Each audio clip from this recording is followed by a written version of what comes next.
Hello and welcome back to the channel. I'm Tim, and today we are finally getting back to Silent War 2.0 with the IJN expansion. Campaign number 3, Turning the Tide. We are starting week 1 of December 1943. I know it's been a while, but finally ready to get back to this and plug along here.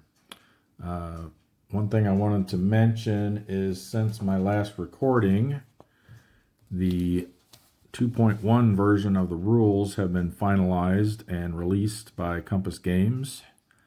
So if you haven't already, make sure you go to their website and download the updated rules. It's got a few minor fixes in it, and then quite a bit of just clarifications and streamlining of some things to hopefully make it easier for you to figure everything out. Along with that, there is also an updated war mix table that I believe right now it's only on Consim World.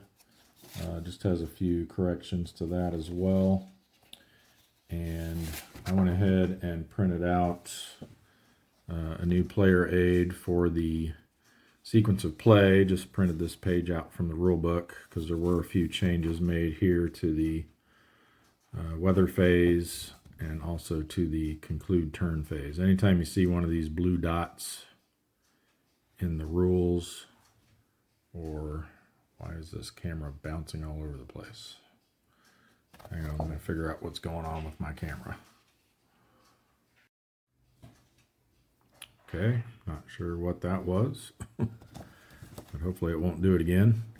Like I was saying, anytime you see this blue dot around a section in the rule book, in the new rule book, it indicates that there was some kind of change made there that affects play. We didn't mark all of the little grammatical changes and things like that, but if it's something that affects play, you can look for those little blue dots as you're looking through the updated rule book. All right, so since we're starting an even numbered month, it was time to redo the war mix. So I did that. We're doing that every 2 months. And we started in April, which was an even number. So every even numbered month we'll be redoing the war mix. So I got that taken care of.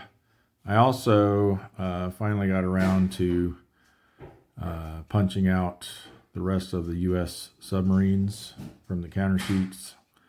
And so I went through and stacked up all of our incoming reinforcements by month up there. And then also did the same thing for the IJN ships that will be coming in each month. So that'll make it a little bit easier for getting that taken care of at the beginning of each month. All right, what else? So there were several IJN ships that depart this month out of the mix. The Sendai light cruiser, and then a total of 5 destroyers. 2 of them we've actually sunk already, but then the ones that we hadn't are the Suzanami, the Makanami, and the Hatsukaze. So those are now no longer in the mix. Set those over here. And then grab our new ones that are coming on, as well as our reinforcement submarines.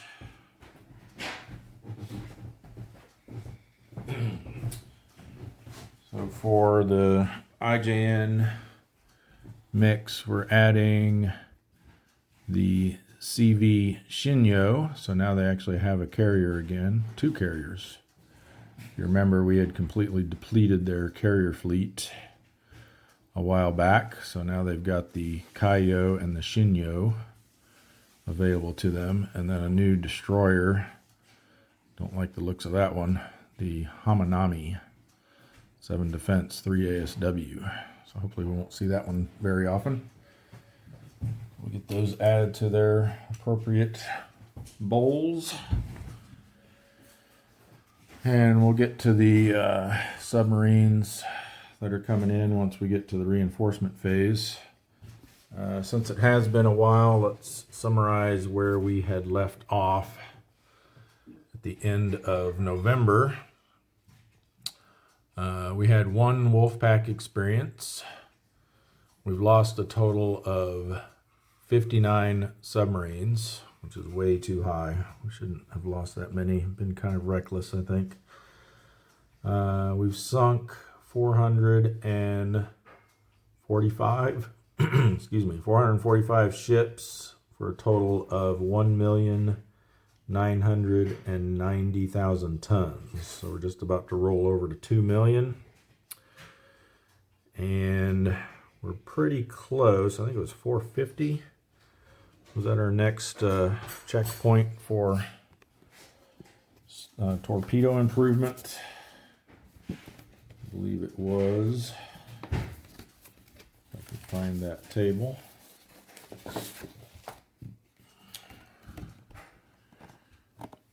So we're looking to reach +1 from 0. And as soon as we have 450 ships sunk, we get to start trying to improve our torpedo value. Getting that +1 will be a huge benefit. Hopefully that won't take too long to do. If we can get 5 ships sunk this week, we can make our first attempt next week. All right, so with all that introductory stuff out of the way, I think we're ready to jump into it. All right, so let's get our camera tilted down here. Whoa, not that much. A little front heavy there. All right. So first step in our sequence of play, as always, the strategic segment. We've got the war event phase. So we'll roll a d10. If we get a 0 to 3, then we'll use the result of the second die roll to see which war event is in effect for the week. So again, black die will be our initial roll, and then the white die will be the second roll if we need it. And we got an 8, so no war event. Next up is the torpedo improvement phase. As I mentioned, we're not there yet. We got to sink 5 more ships. So then we'll go to the intelligence and weather event phase. Ultra roll. So we'll roll a d10 on the ultra table. And we got a 5. Let's see what areas that's going to affect. 5 for War Period 3 is going to be South China Sea 1 and the East China Sea. We'll get those put out. South China Sea 1 and East China Sea. So we got several, it looks like, that will be able to take advantage of that. All right, next up is going to be our weather phase. And so this is probably the section that received the most change in the rules. That procedure got revamped based on some suggestions from a BGG user. Appreciates them for that. So let's just go through it to make sure we do all this correctly. So first you check for existing typhoon movement, which we don't have any, so we don't need to worry about that. Next we have new weather event formation and location. So this has received a bit of a change. You still roll, and if you know your die roll has to be equal to or less than the month's event formation number, which for December is a 0, so we have to roll a 0. to get a tropical storm or typhoon to form. So that's one change, is it can actually become a typhoon right off the bat. So if you do get that, so assuming we do roll a 0, we'll roll a D10 to determine its initial location. So that's the same here. So based on what you roll, it's going to be placed in one of those areas. If it already contains a Typhoon 2 marker, you don't place a new storm. Otherwise, you roll a D10 to determine the intensity. So if it's equal to or less than the event formation number, it's a Typhoon 1, otherwise a tropical storm. So basically for December, if we roll a 0, we'll roll to see where it is, assuming there's not already a Typhoon 2 marker there, which means a typhoon that remained from the previous week. Then we'll place it, and then we'll roll to see if we roll a 0 again, it'll be a Typhoon 1. If it's a 1 through 9, it would be a tropical storm. So one thing that's changed with the typhoon markers is instead of the number representing the intensity of the typhoon, it's basically a Typhoon 1 means it's the first week the typhoon has been out. And then one of the things that changed at the end of the turn, in the conclude turn phase, is assuming a storm or a typhoon stays out, it will get flipped to be a Typhoon 2. So basically, if the tropical storm doesn't dissipate, it's going to become a typhoon, and then we'll use the Typhoon 2 marker to indicate that it's been out for its second week. Because a storm can never last more than 2 weeks. Any Typhoon 2 markers automatically get removed at the end of the turn. And then, like I said, typhoons or tropical storms, if they remain, then they get flipped to the Typhoon 2 side to indicate that it's a typhoon that's out for its second week. All right, so that's, and then the immediate weather effects, there's not really any change there. Other than this used to be step D, and because of the streamlining, there's only 2 steps here now, so this became step C. And yeah, you just roll to see if there are any spotted submarines in the area that the storm formed in. Then they get removed on a 0 to 7 roll. And if it's a typhoon, it automatically removes their spotted markers. And if there were any wolf packs in the area, they're automatically disbanded. So that's how the new weather stuff works. So let's see if we actually get one. We'll roll 2 dice again. We'll need a 0 on the black die to actually have a storm or a typhoon. And it's a 7, so we don't. Probably going to be a while. Like December is a 0, January is a 0, and then February and March you don't even roll. It's impossible to have any weather in those months. So it's going to be a while before we have any slightly better chance of getting a storm. All right, so that's going to conclude the strategic segment. We'll move to the RRR segment. So we do have some reinforcements coming in and some returning submarines and some withdrawals. So let's look at the master reinforcement list for all that information. Again, we're in December of 43. So we've got the Archer Fish, which is a Belau class. We've got the Batfish, which is also a Belau. We've got the Darter. Oops. Where is it? There it is. The Darter, which is a Gatto. We've got the Haddo, which is also a Gatto. We've got the Hake. Gatto, and the herring, which is a Gatto. So all of those come into Pearl Harbor. So they will go into the broom box there. And then we have some that are withdrawing. The drum. Let's see where they were at. I'm going to pause the video here and find all these so you don't have to watch me searching for them.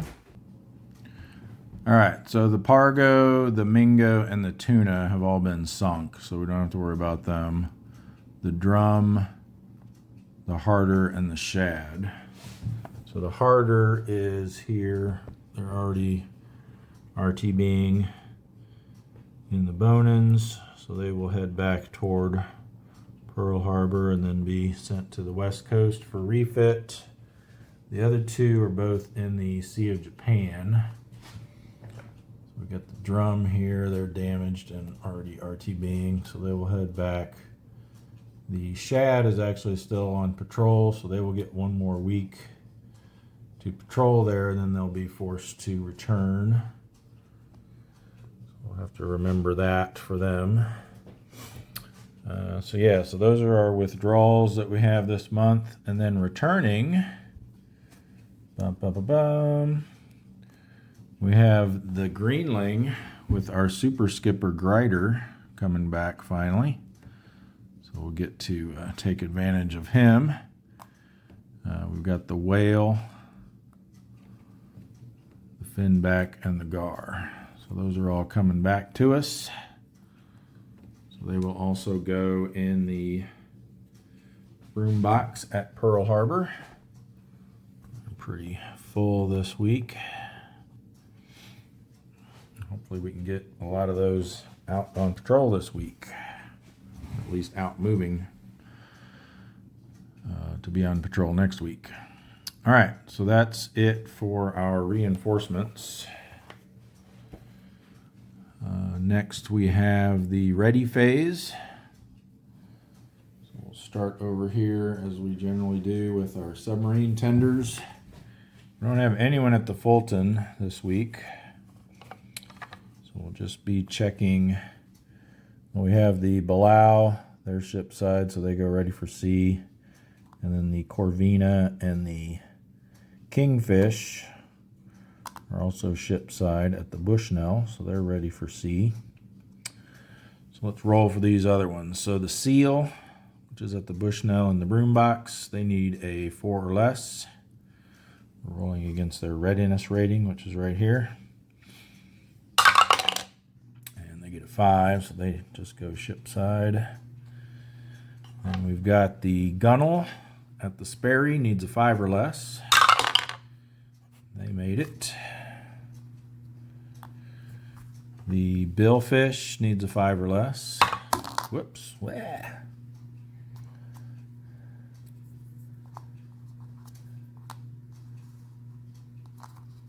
try that again. Nope. After that fiasco. And then the Bowfin needs a 5 or less. Nope. Alright, so we only got one of them ready. Next, move this back a little here. We'll do the ones at Dutch Harbor. So we've got the S41, they need a 3 or less. Nope. They will go pier side. The S42 needs a 4 or less. They got it, so they'll be ready for sea. And then the S46 needs a 4 or less. No. All right, so we'll get those back.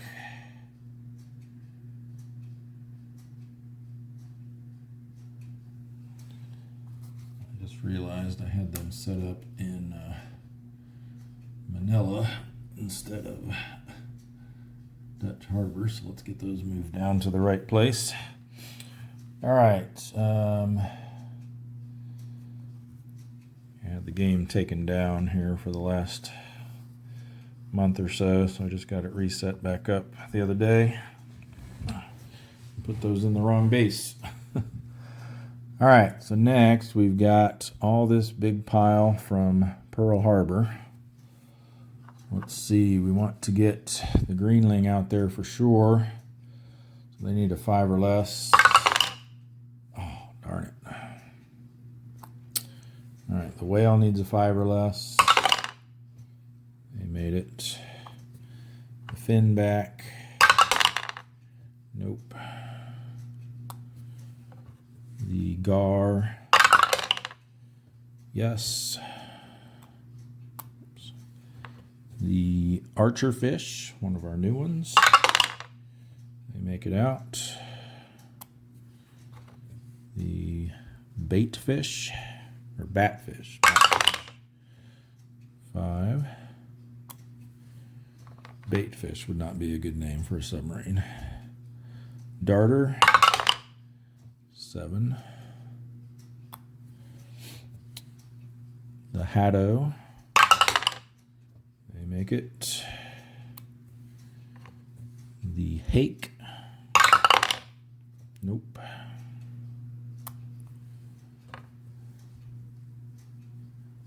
The herring. Nope.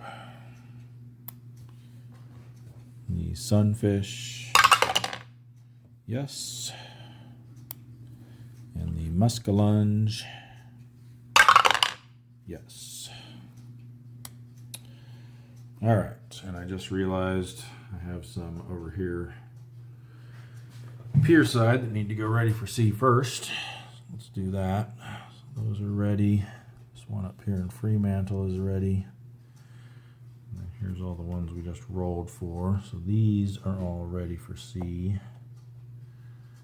And these, let's get greenling on top. Go pier side. All right, that's it for our ready submarine phase. So let's go to our repairs. We'll start up here at Dutch Harbor. We got 2 in repair box 1 that need a 5 or less. So we'll do black dye for the S31 and white dye for the S33. Black dye, white dye. Looking for 5 or less. And neither one of them made it.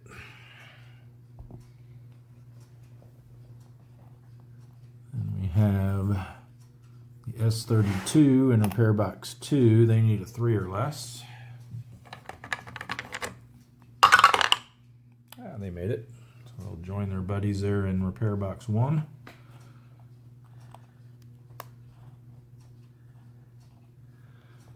Alright, and then we just have 1 sub here in repair box 2 at Pearl Harbor.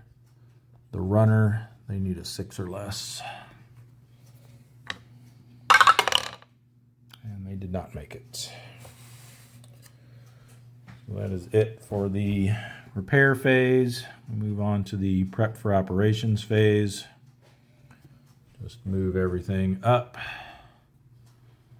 And in the physical game, you actually have to do this.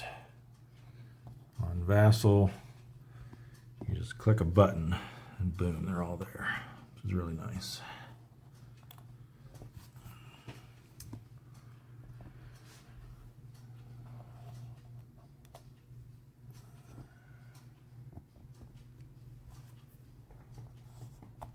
I did, speaking of the Vassal mod, I did send Greg some changes that I made to it for the 1932 scenario. I was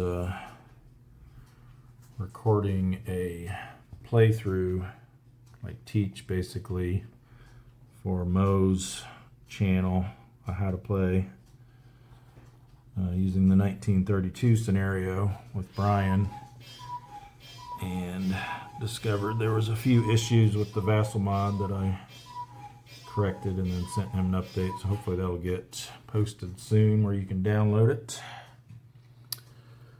All right, I think that's it. So we are ready for the operations segment. Let's get our combat display out and ready.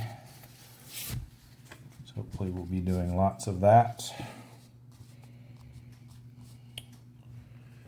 And let's see, we'll start with bringing back some of these subs to get them out of the way.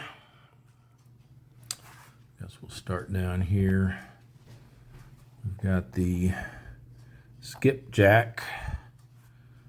I think we will send them. They tried to get in at the Bushnell last turn and weren't able to because they had more than just superficial damage. So we're gonna have to send them all the way back to Fremantle. So they'll come through the Band of Sea to Fremantle.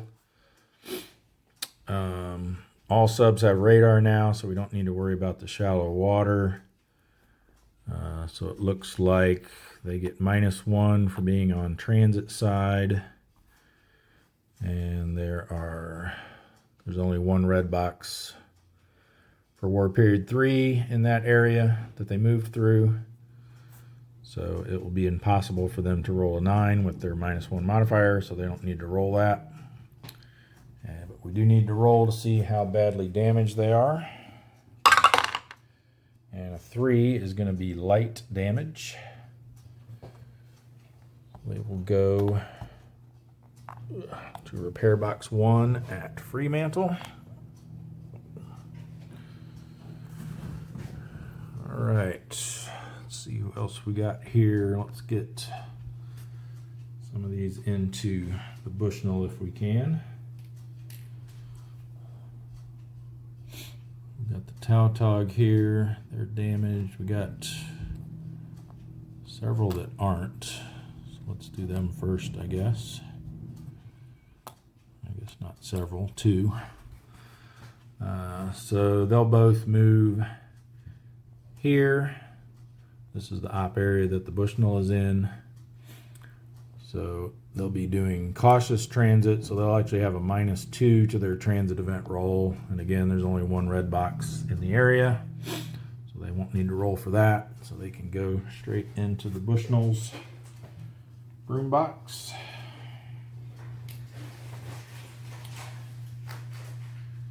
And that puts 5 submarines there, with a total capacity of 7. So we can get 2 more in before we have to move those 2 out. So yeah, we will move these guys down there and see if they can get in. So we'll roll to see what their damage is. If it's anything other than superficial, then the Bushnell won't be able to take them. And they got a 0, so it is superficial. They will also go to their broom box.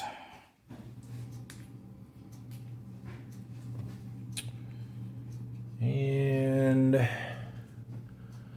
who else we got?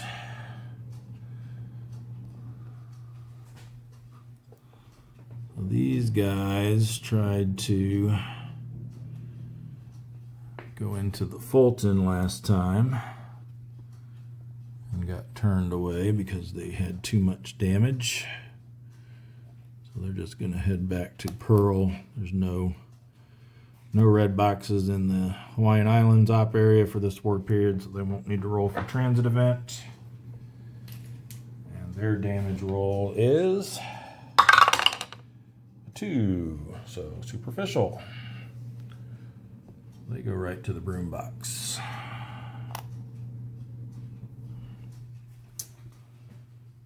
Right, likewise for whatever this is, the Haddock.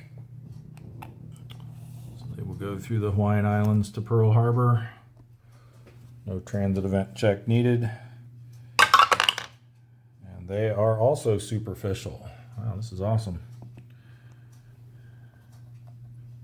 We can keep this luck going.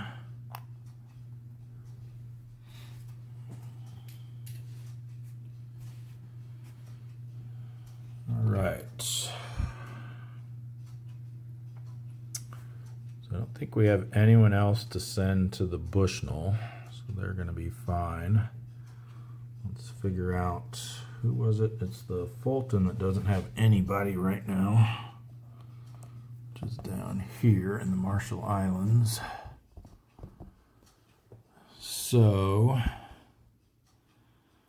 I'm thinking we send, we have 4 at the Sperry, so they can take 3 more.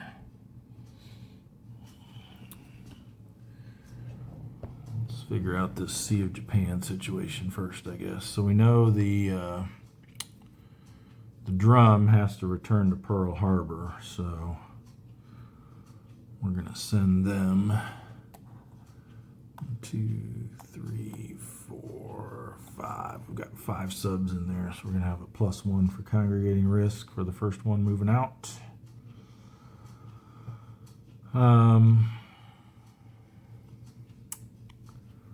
Yeah, let's send them first, I guess. So they're going to go through the Kuril Islands down to the North Pacific. I guess we could send them up to the Aleutians just to keep them out of the way. Yeah, why don't we do that? We'll send them through the Aleutians and then they'll come down through the Hawaiian Islands next turn. So they left the Sea of Japan, which is going to be a +2. There was congregating risk there, which was a +1. They're on transit side, which is a -1. And then, actually, I wonder if we could, because there's this dotted line from, this dashed line from Dutch Harbor to the west coast. I don't know if that's for returning or if that's for coming from. Let me see if you're allowed to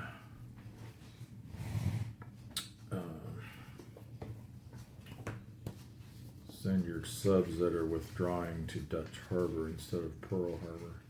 Because if we can, then we could have them use cautious movement this turn to just go to the Kuril Islands. And then they could reach Dutch Harbor next turn. Let's see if that is legal.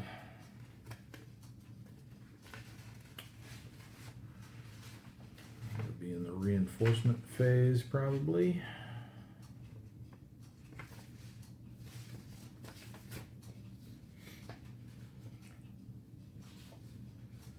Bear with me a moment. Here we go. Marine reinforcement phase. Additions to the war mix. We don't have any of those. Reinforcements.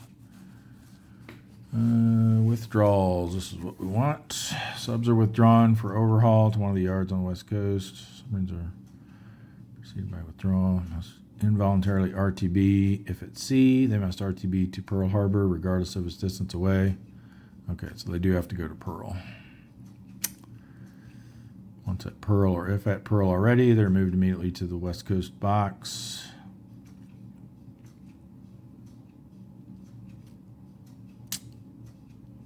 While an overhaul cannot be removed. Yeah. Okay, so they do have to go to Pearl. So, since if we did cautious movement to the Kurils, it would take an extra turn for them to get there. So I'm not sure if that's allowed. There's actually kind of a discussion on Board Game Geek about RTB and if it has to be, it definitely has to be the shortest route possible, but whether it has to be the speediest route possible or not, I think is in question at this point. So, but I'll assume that they need to get back as quick as they can.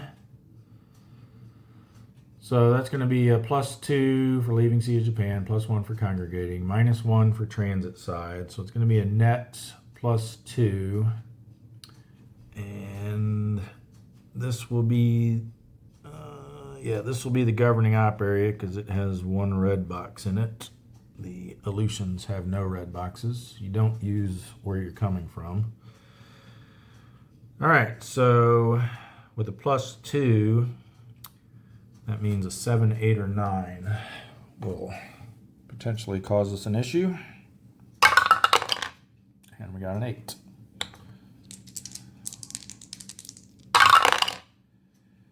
One 6 should be fine. Let's just go to this transit event table because I don't want to dig for it. So war period 3, we got a 1 for the first roll and a 6 for the second roll, so that's no event. All right, so they are fine there. Move them to the done box.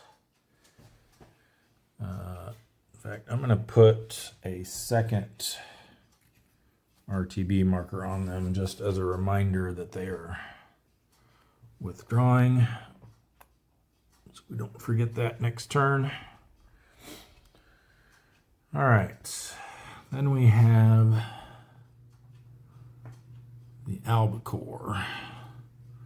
They're going to go through the Kuril Islands to the North Pacific and see if they can get into the Sperry. So similar situation, except now we don't have the congregating risk, so they're just going to have a net of +1 for their transit event check. So only on an 8 or a 9.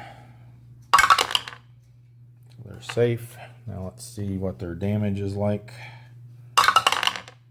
And that's moderate damage, so they can't dock at the Sperry. Move them to done. All right, I think that leaves.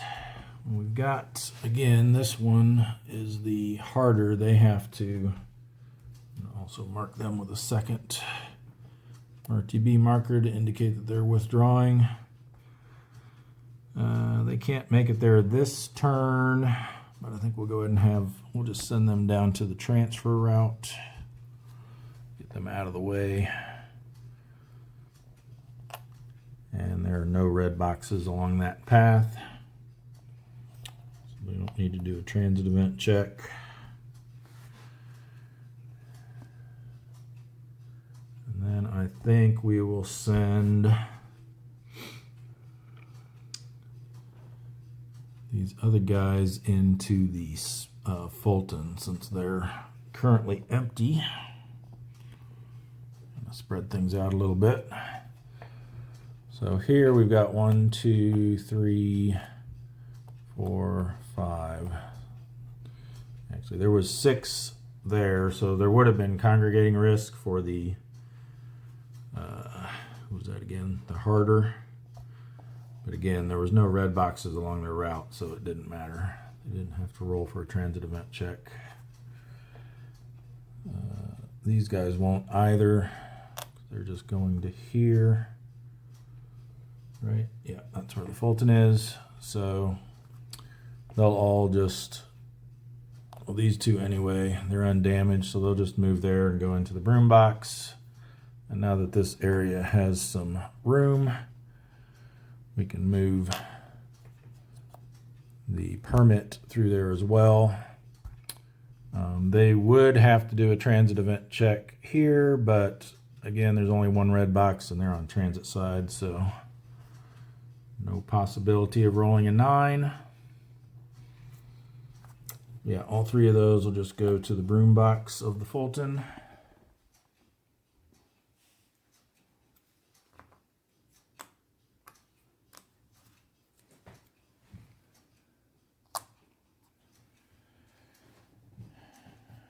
And we need to decide what we want to do with the Sea Dragon because they're damaged. I think we're going to play it safe because we've lost way too many subs. We're not going to risk leaving them out. So they're going to skip search and contact, flip to their transit side, voluntarily RTB. Oops. And let's send them down to the Marshall Islands. Let's see if they can get into the Fulton. They cannot. Hopefully they can do something about that heavy damage before they get to Pearl Harbor.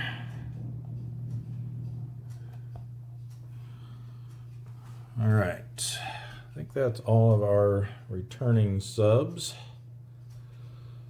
Let's start doing some patrols. Why don't we go ahead and knock out the Aleutian campaign first. So we got the S-40 and the Coral Islands. Search and contact roll. 1 and 4. They find nothing.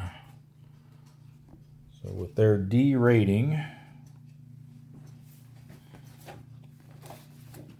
doing this right because it's been a little bit. And here we go.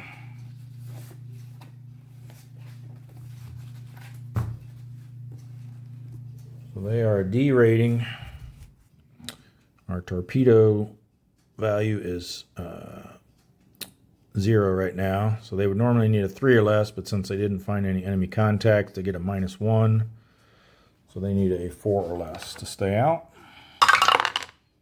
And they don't get it. They will RTB next turn. And then search and contact for the S-35.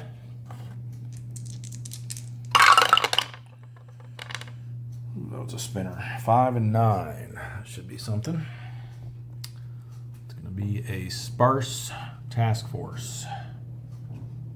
9 for War Period 3, 9 for all war periods, is a task force. So on our engagement table, sparse task force for War Period 3 is going to be 1 ship in column A, 1 ship in column B, 2 in C, and 3 in D. So I'll get that set up and be right back. All right. So we got a tactical rating of 2, so we're going to have to flip over 2 if we stay standard attack posture. And we've only got a 3 attack and only 1 defense, so we don't want to get too crazy here. So I think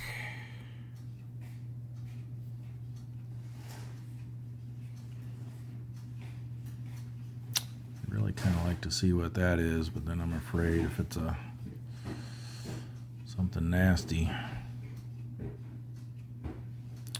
think we'll play it a little bit safe here and set up in column C. And we'll go standard attack posture. And we will reveal these 2 in our column. Okay, an armed merchant. And a merchant. Okay, that's not too bad. So, because of our tactical rating of 2, we get 2 TDC markers.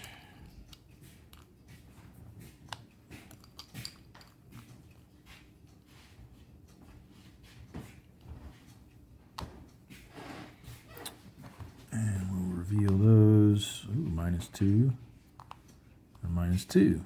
All right. So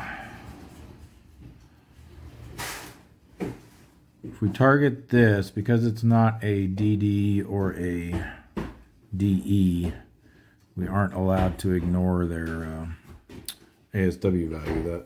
That rule for targeting an escort only applies to DDs and DEs. So they're going to have 1 from that no matter what. And speaking of that, I will point out that in the 2.1 rule book, we have codified my shortcut that I've been using for calculating the defense value when attacking for resolving an attack So previously you would maintain the fractions in the ASW value until after you subtracted it. And then when you got to step C, it told you to round down the result after subtracting. Well, just to make the math a little bit easier and to make it more in line with how things are calculated for the counterattack, you now round up the fractions of the ASW value before you subtract. Gives the same result as before, just makes it a little bit simpler and more streamlined. And like I said, that's the way I've been doing it anyway. So there won't be any change here on these videos from what we've been doing.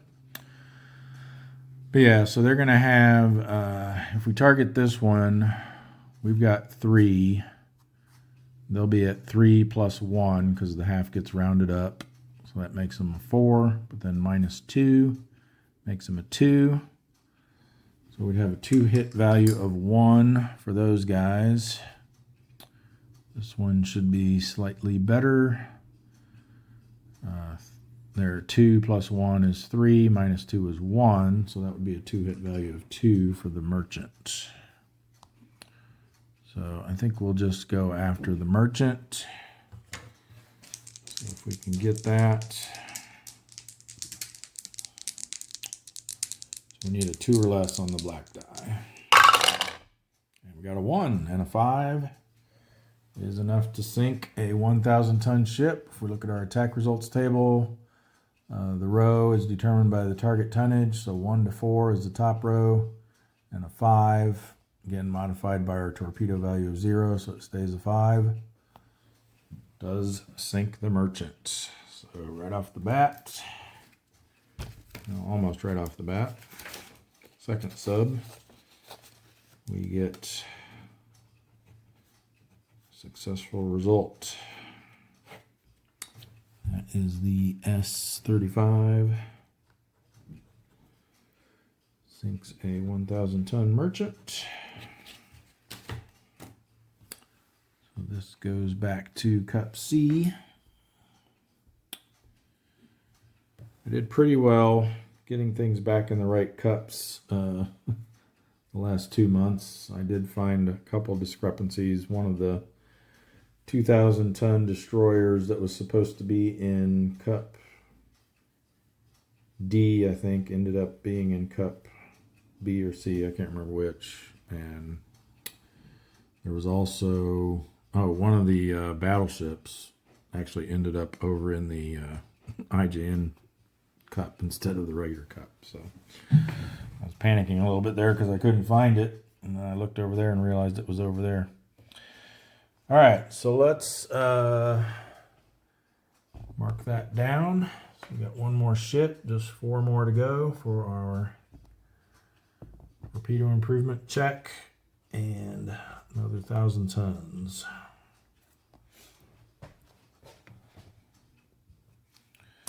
All right, there will be a counterattack from the armed merchant, which will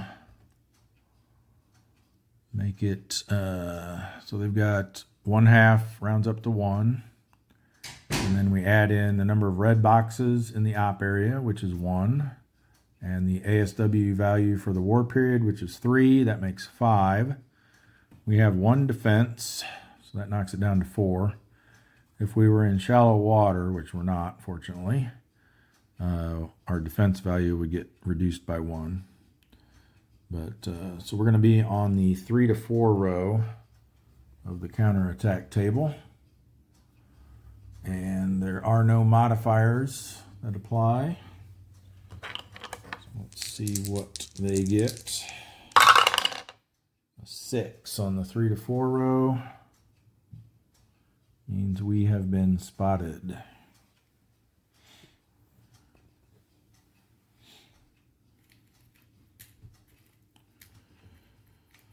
So we'll get a spotted marker for them. Well, that makes it a little bit dicey for the re-attack. I think maybe we'll switch to cautious attack posture we're going to have to reveal an IJN no matter where we go. If we slide over here, we'll have to reveal that one,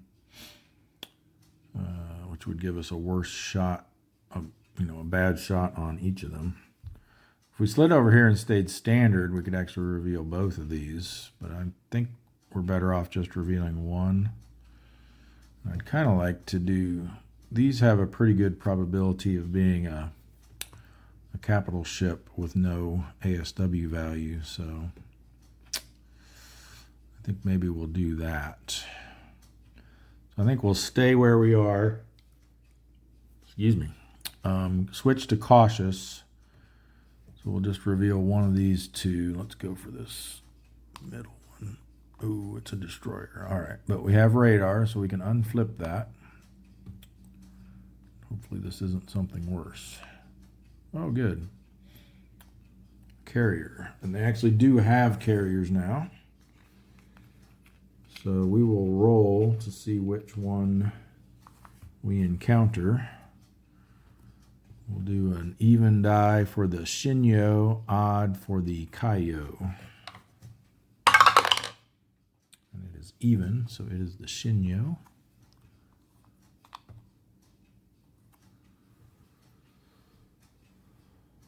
It goes back to cup D.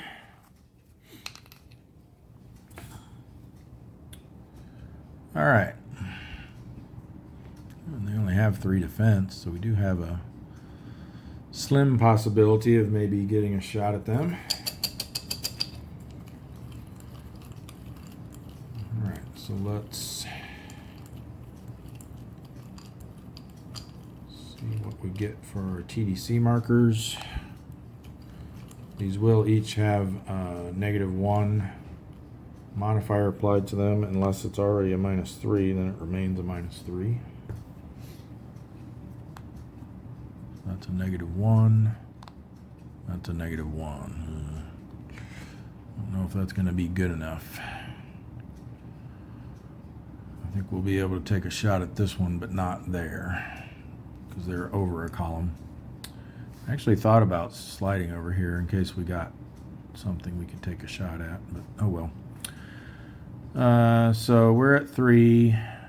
They are 3 + 1 makes 4. These guys also have a 1/2 ASW, but it only applies to the counterattack. That's what that aircraft capable symbol on them means. So they're 4. The TDC is a -1, so that knocks them down to a 3. We're a 3, so we need a 0.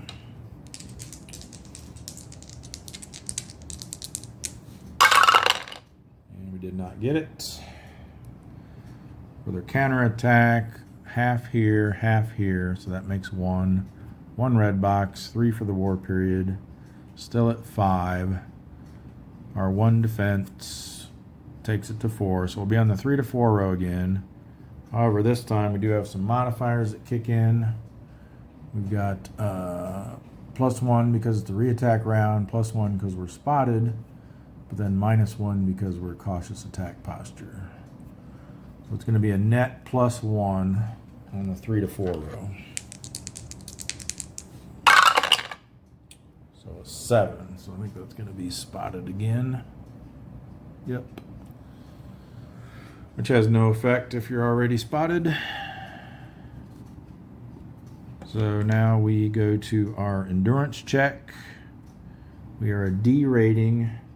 We did not go aggressive. We're not damaged. So we will need a 3 or less. And we did not get it.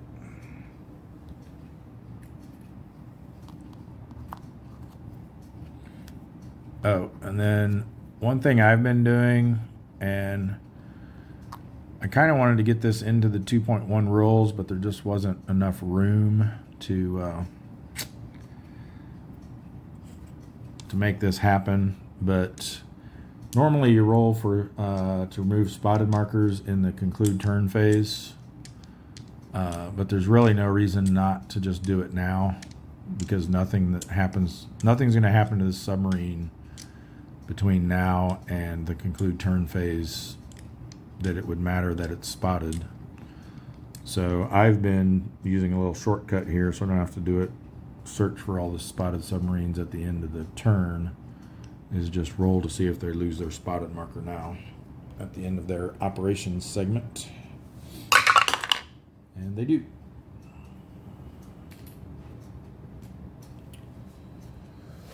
So that's just a little shortcut if you guys want to adopt that. Like I said, we wanted to try to put it in the 2.1 rules, but there just wasn't room in the section where we would have had to explain that to do it. So we just left it the way it was. All right, so that's going to do it for them. And that concludes everybody that's out on patrol for the Aleutians campaign. So I think next, why don't we do our wolf pack next? I want to see if we can get another wolf pack experience point. So where would be the best area to send them? They can reach the Carolines, the Marianas, or the Bonins. So it looks like Bonins is a 4 or higher, so is the Marianas. They're really almost identical, just this one has slightly higher densities at 6 and 7. Yeah, let's just send them over to the Marianas, I think. That way we won't have to worry about any sort of... Well, you know what? There's only 2 there. They only count as 2 for congregating risk. So yeah, let's send them up to the Bonins, actually. So they're going to patrol move here, which means there's 1 red box, but let me check. I think they get a -1 for being a wolf pack. For, let's see, transit event, die roll modifiers. Yep, -1 if part of a wolf pack. So they will not need to roll for a transit event. So now we decide, again, it's been a little while since I played, so let me make sure we get this right. We get to decide if we want them to deploy as a group pack or a barrier pack.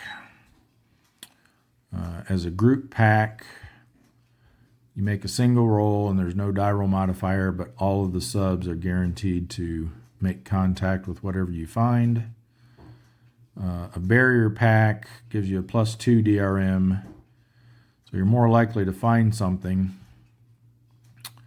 but then only 1 random sub is guaranteed to make contact, and then you have to roll for the other ones. You have to roll 0 to 5 for the others to intercept. So I think we'll just do a group pack. We have a pretty good chance of finding something here 4 or higher. I don't think there's any modifier to the search and contact if you aren't a barrier pack, so yeah, we're not going to have any modifiers, so just a straight roll on the search and contact. So we're looking for a 4 or higher, and we got a 6. Nice. 6 and 7. So 6 is going to be low density, and 7 is a large convoy. Nice. So low density large convoy is going to be 2, 2, 1, and 1. All right, so here's what they found. So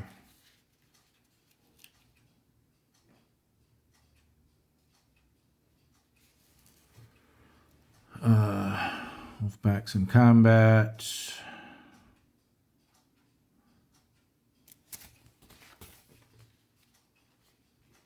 one for where it talks about they deploy. So basically, we can set up to 2 submarines in each column. They're free to deploy wherever they want to. But one factor to keep in mind when deciding that is, so the revealed escort level works a little bit differently for wolf packs.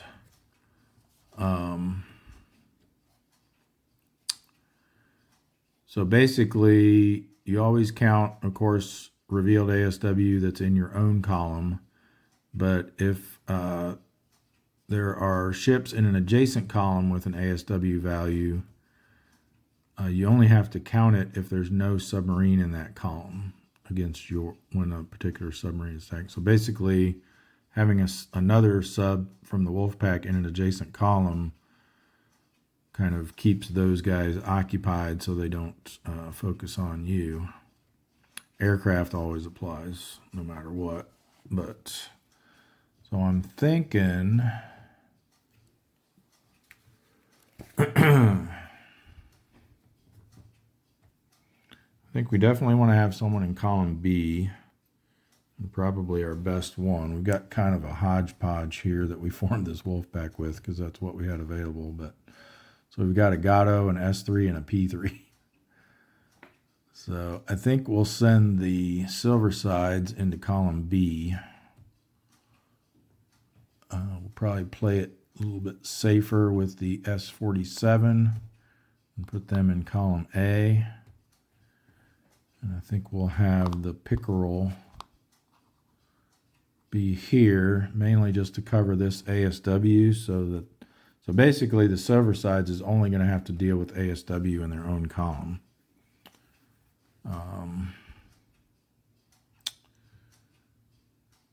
So yeah, I think we'll do it that way. Then we need to decide who we want to conduct their attack first.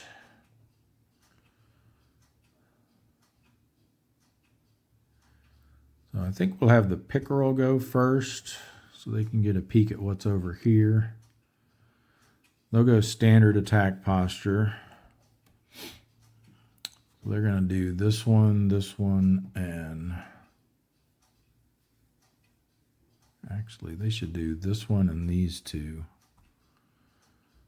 Because then when it's the silver side's turn, they'll reveal this one, but their ASW won't count against them.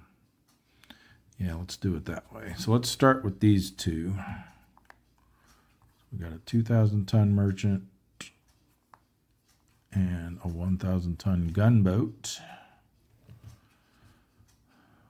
And then over here we find a battleship. We're in the Bonans, so we'll have to see if that's actually a battleship we're allowed to encounter there. But first we'll have to see what it actually is. You ignore what the base or the base game's designation is on it. That's really just a placeholder. We'll have to wait and see which IJN ship we actually get, and then we can apply the battleship doctrine. Okay, so it's the Yamato. I mean, realistically, the pickerel with their 4 attack isn't going to have any chance against them. Let's see if they're actually allowed to be there. So normally, the normal battleship doctrine rules state, and by normal I mean base game, that anything other than Congo class and Yamato class can only appear in these designated areas. But this is a Yamato class, so by the base game's battleship doctrine rules, we are allowed to find the Yamato in the Bonans. But then we have to check because this unit has a little flag on it here, you see, that means there are special rules in the IJN rulebook regarding that unit. So we need to look at those, and I've made a little cheat sheet for those so I don't have to keep looking in the rulebook for it. And for the Yamato class battleships, in addition to the normal restrictions, they can only be encountered in the Empire Pacific, the Bonins, and the North Pacific in 42 or 43, which we're actually in. It can be the East China Sea, South China Sea, North Philippine Sea, Marianas, or the Carolines. So unfortunately, if it were 1942, we could find them here. But in 43 and 44, they don't show up in the Bonins. So it's removed and returned, and no ship is drawn in its place. So, excuse me, at least we don't have to reveal another one. All right, so it just goes back. It was a false contact. There really wasn't anything there. So that leaves them with these three that they can target. Oh, and this is a good opportunity. There's been some couple questions pop up recently regarding targeting unrevealed units and how that you treat their defense value as 1. Unfortunately, in the 2.1 rules, we introduced a line to try to clarify that a little bit, but it actually, because of where we put it, it doesn't actually make sense. And I'll show you what I mean. So in 14.16, I believe it is, under the attack resolution step,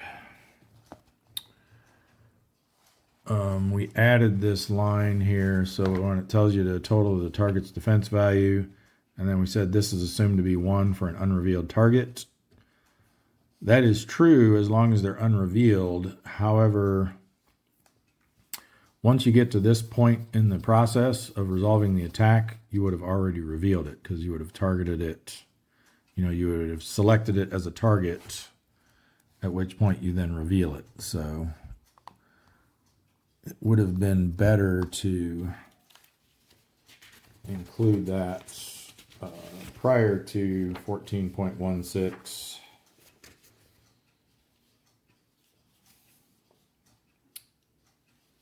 Probably in 14.14. Or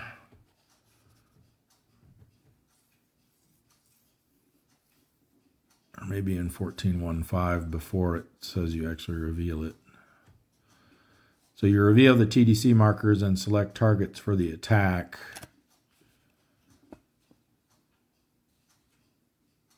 And then prior to this sentence here about once all of the targets have been selected, any unrevealed Japanese unit that is being targeted is now turned face up. Right in there is probably where that sentence should actually belong. Because you do need to take it into account when you're deciding who you want to target. Because if it's still an impossible shot, even just assuming that it's a defense value of 1, then that can come into play when deciding who you want to target. The other thing is if that ends up being your only valid shot that you can make, you have to take it, even though after you flip it over, it might end up being an impossible shot. So anyway, I just wanted to mention that here. All right, so let's see what we've got. I think we've got a pretty good shot over here, though, that we'll probably take. So we've got 4 attack. This 2,000-ton merchant has 1 defense. They'll get 1 for being over a column from us. There's no revealed ASW. So they're a 2. The TDC is a -2, which makes them a 0. So 4 minus 0 is 4, which means we need a 4 or less to hit the merchant. And we get a 6. And we got a 0 on the attack result anyway. So that was a miss. It's too bad. That was a perfect opportunity there. All right, there's no counterattack against the pickerel, We will then go to the silver sides, who will go... I think we'll just go standard for now until we see what's out there, because if this is a diligent escort, we definitely don't want to go aggressive. So let's go standard attack posture. So they're going to flip over everything else. So we got a 5,000 ton merchant. Nice. We do have a destroyer there, but again, their ASW won't count against us because the S-47 is in that column. And then here we've got, ooh, an oiler. Nice. Well, it's an oiler now. We'll see what it actually gets replaced with. AOs and APs get replaced by IJN auxiliary ships. All right, so we need a destroyer here. Hopefully it'll be a little baby one. The S-47 is going to have to deal with whatever it is.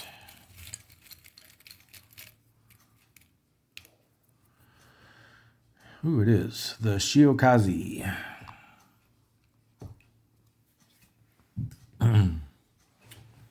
And for our auxiliary,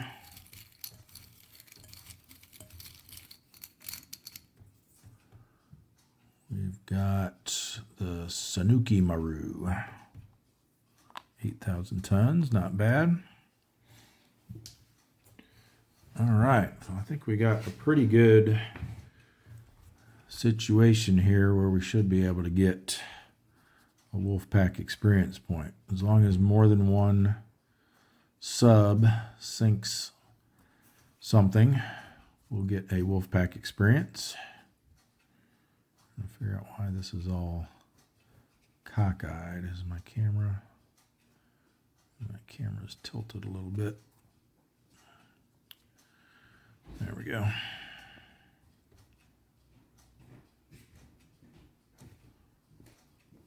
That's better.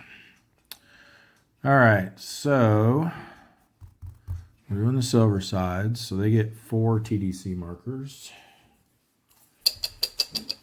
We'll go after everything but the destroyer. Now, this is a good thing to point out here too. So for the targeting and escort rule, even though it is still the initial attack round for the silver sides, where's that at?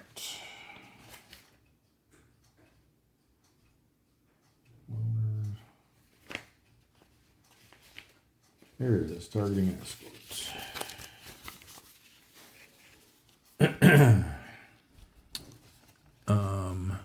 Cannot be utilized, and the very last thing that's mentioned is a member of a wolf pack has already attacked. So because the pickerel has already conducted their attack, that alerted the escort, and we are no longer allowed to basically catch him off guard by targeting him before he knows we're there. So given that, and because we got 4 other better targets, we won't be targeting him with the silver sides.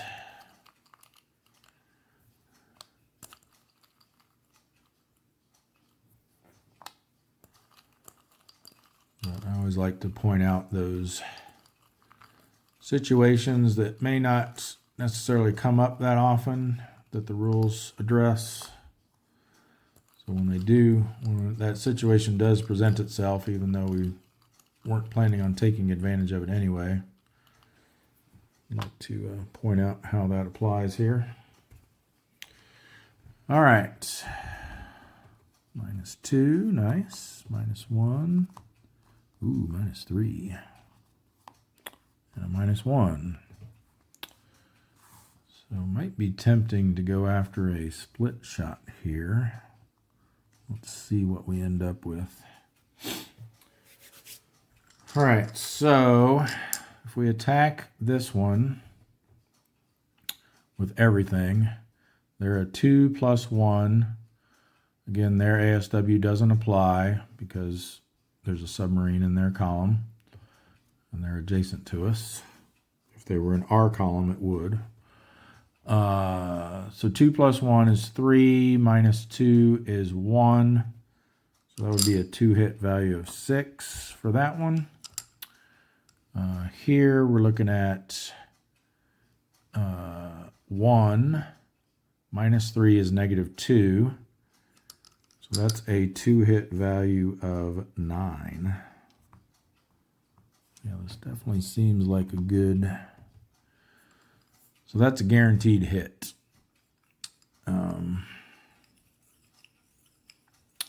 So I think especially since it's the first round and we're definitely going to go aggressive in the second round. I think it's worth trying this here. So let's say we sent, if we wanted to make those, I really like this one to be a little stronger though. So I think maybe we send, what if we sent 5 over here and then 2 here? So that would be 2 less on this, so that would knock it down to a 4. It would be 5 less on this, which would knock it down to a 4. The other option is, so that's if we do it 5 and 2. If we did it 6 and 1, then this becomes a 5, and that becomes a 3. I think I like that better. So we're sending 6 attack factors here. So 6 minus, they ended up being a net 1, so that gives us a 5. And we send 1 here, they ended up being a net negative 2, so that makes them a 3. Let's do it that way.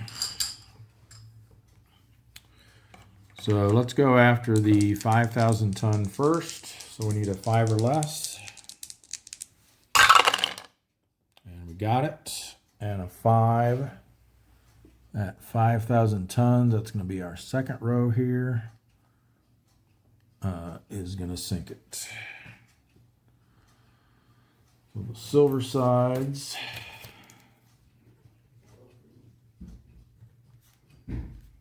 It's a 5,000 ton merchant so far. And we'll go to the cup. Let's record it.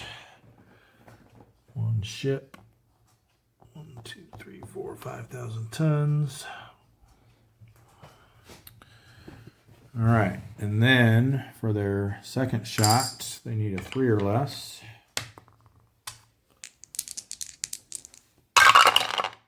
And they didn't make it. I'm glad I didn't do those the other way around, because the 6 would have missed on that. All right, so again, there is no counterattack because there's no revealed ASW for the silver sides.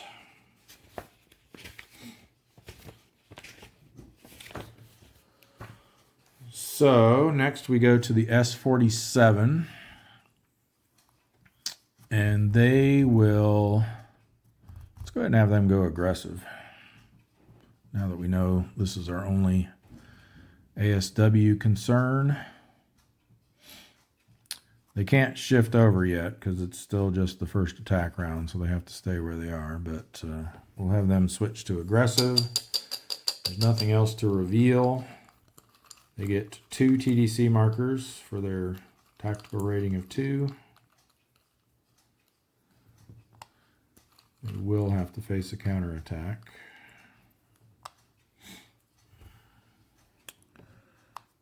All right, +2 and 0. That wasn't great.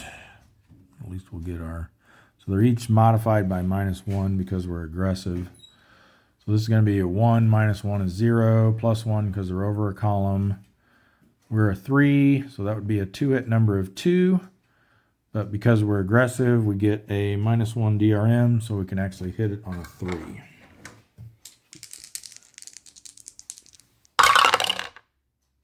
So close. Needed a little bit better TDC on there. All right, so for the counterattack, they've got half, which rounds up to 1.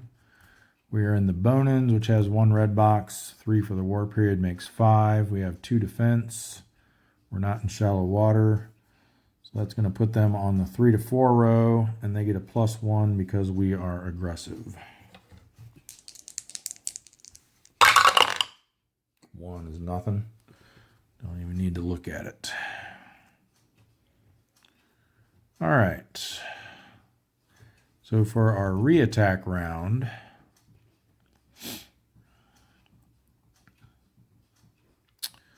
so the Silver Sides has sunk something, so we need one of these two guys to definitely sink something this round.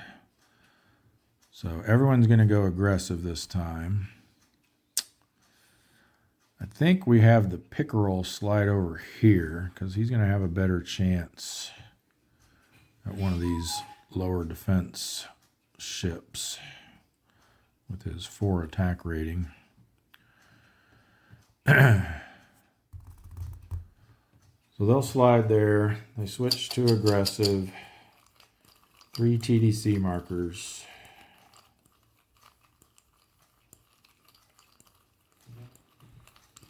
And this does make them subject to counterattack, whereas if they stayed in column C, they'd be immune to it. But I think I want to give them the best chance of sinking something here. So we'll take the risk. We may actually slide the Silver Sides over there to give them a better shot at that 8,000-ton ship and get them away from that destroyer. Although the Silver Sides is there, so they're not really affecting them now anyway. Lots of things to consider. Which is what makes this game so fun. That's no good. That one's better.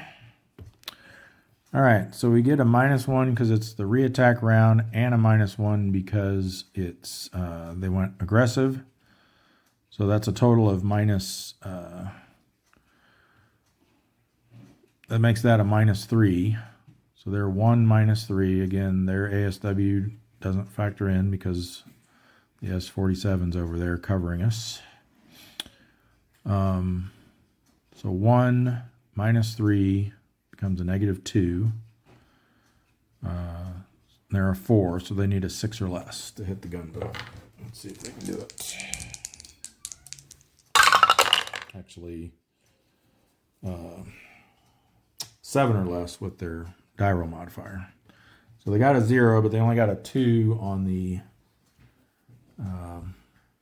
attack results, unfortunately, which is only a damaged.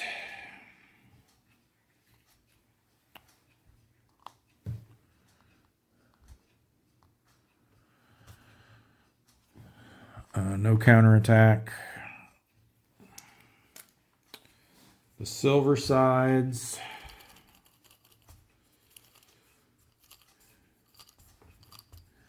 Yeah, I think we have them move over here to get a better shot on that auxiliary. Again, they're switching to aggressive. I want to try to leave that damaged gunboat for the S-47. Because we need them to sink something now to get our Wolfpack experience.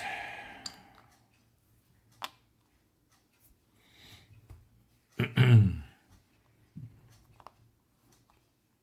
all these +3s showing up. What's up with that? +2. Yuck. Well, I think we're still just going to go after this one. Like I said, I want to leave the low-hanging fruit for the S-47. So this is going to be, that becomes a 0 between our attack posture and the re-attack bonus.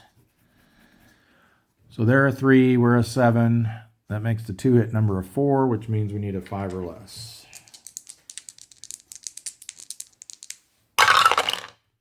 Yes, and an 8. Big time. Plenty to sink that Sanuki Maru. So the Silver Sides bags 2 ships. The AX Sanuki Maru, 8,000 tons. Gets us that much closer. They will go to the pile of shame, which right now is the bag of shame. I haven't put them back out yet since I took the game down. One more ship and 8,000 tons. So we're at 6. That's going to put us at 4, and that's going to bump us over to 2 million. We're now at 2,004,000 tons sunk, 448 ships. So just need 2 more to be able to attempt a torpedo improvement next turn.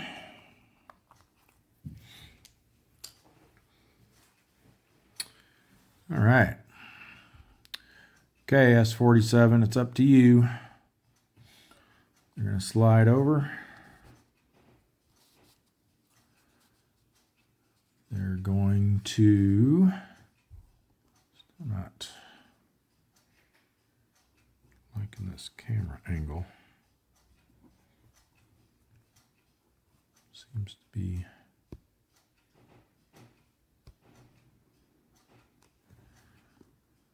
cockeyed a little bit. I think that's better. All right. Yep. And they're staying aggressive. They get their 2 TDCs. See if they can get one of these down. It's going to be a real shame after having that great of a setup for us to not get a Wolfpack experience here. Well, these aren't the best subs to have in a Wolfpack, granted. Okay, there we go. Well, if he misses this, I think we need to fire their fire control officer, or whatever they're called on a submarine that handles taking the shot. So yeah, we're looking at, that becomes a -4 because we're aggressive and it's a reattack round. Aggressive posture is allowed to take it down to -4. So 1, they're damaged, so they get -1 for that, so that's 0. They do get help from their destroyer buddy over here, so that brings them back to a 1. But then a -4 makes them -3. We've got 3 attack factors, so that makes the 2-hit number a 6. With the die roll modifier, 7 or less.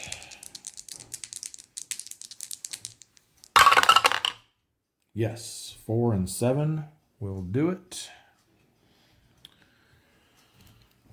So the S-47 gets a 1,000-ton gunboat.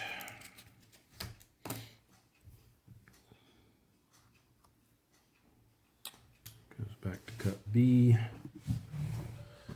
That puts us at 449, right on the cusp of 450. Another 1,000 tons, and more importantly, we get our second Wolfpack experience. So that is in section 24, which talks about Wolfpacks.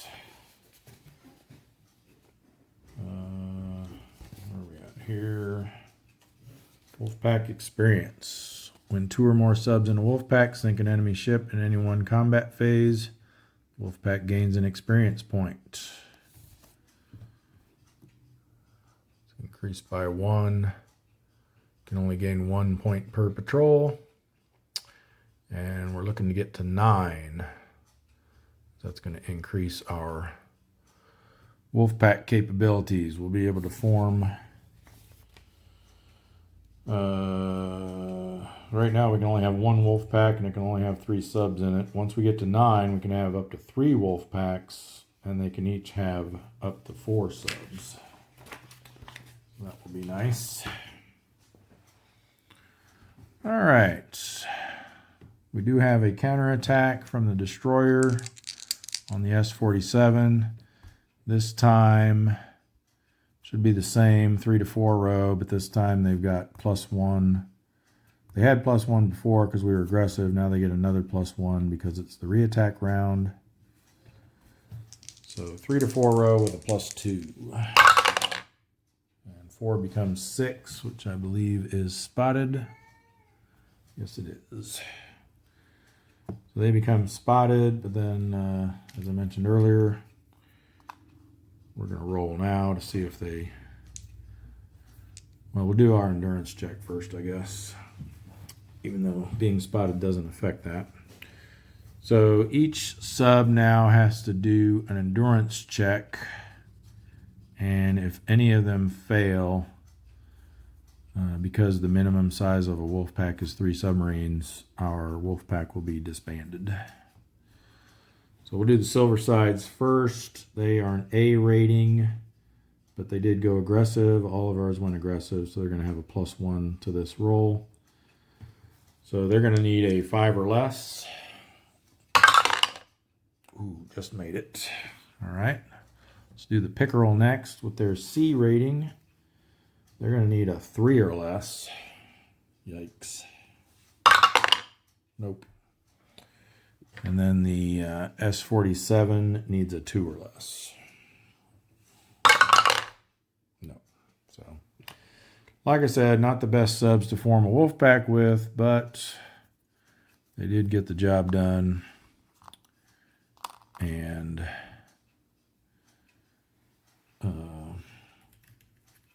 it was the only ones we had. It was the only option we had at the time. So they'll both be RTB. We'll roll to see if S-47 loses their spotted marker. And they do not. So these will all go back to the done area of the bone-ins, and wolf pack marker is now available to form a new wolf pack with.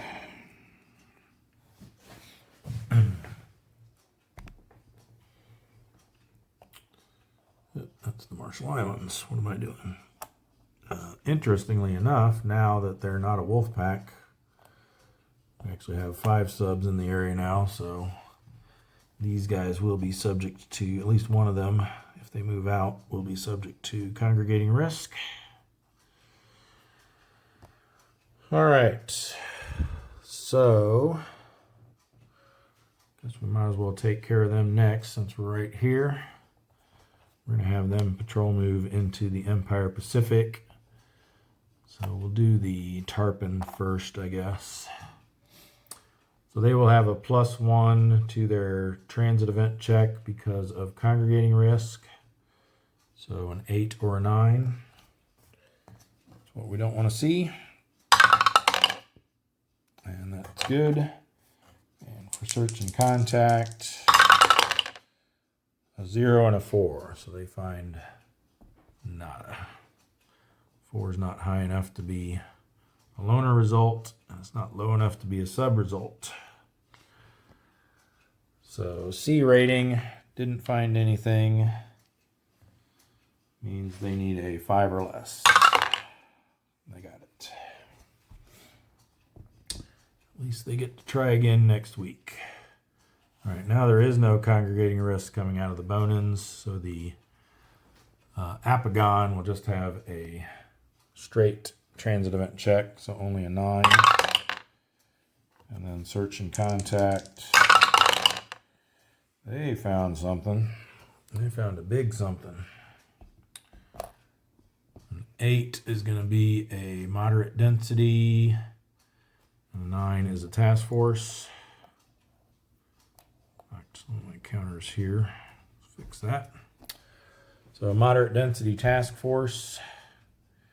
We're looking at 2, 2, 3, and 4. All right, we got our first no solution marker of the turn. They were too fast. I think we're just gonna Tempted to just go straight into column D there, although there are quite a few red balls through here. If we went column C, we could try to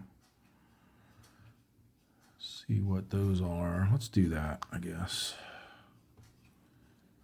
All right, so let's start off. We'll go standard attack posture. Let's see what this one is first.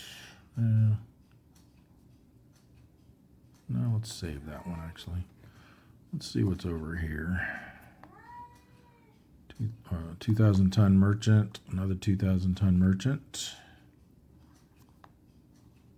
An auxiliary, nice. Oh, I wish I could keep that one.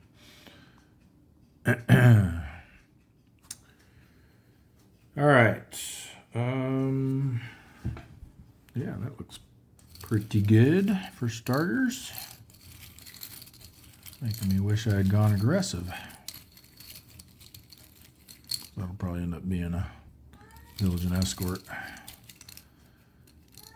All right, so for our 2 auxiliaries, we have, almost as good as that 20,000 tonner. The Surumi, 16,000 ton oiler.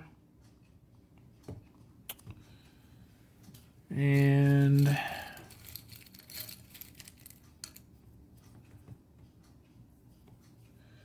this is that German ship. It has some special rules. I think you can only encounter it as a loner. She's revealed on tactile displays. Yeah, it's only encountered by the loner rule. Return to the AX pile and another AX ship is drawn in her place.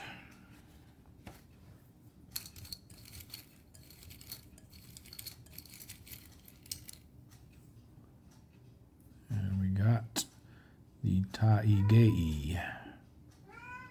10,000 ton stores ship.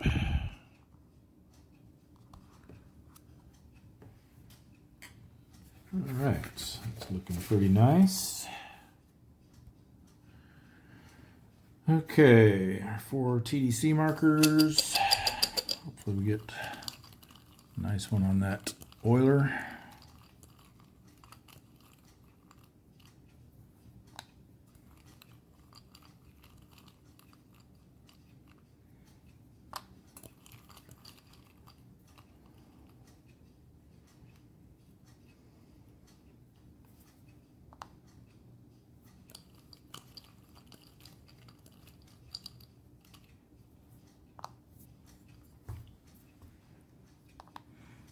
+2 there, +2 there. Okay, let's get the bad ones out of the way here. -1 and -2. Come on, focus. There we go. All right. Wheel.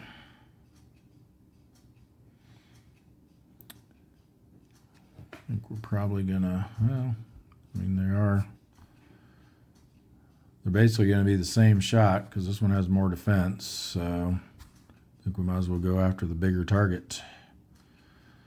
So there's no ASW, nothing else modified, so it's just a straight 3 - 1 becomes 2. We've got 7, so we need a 5 or less to hit.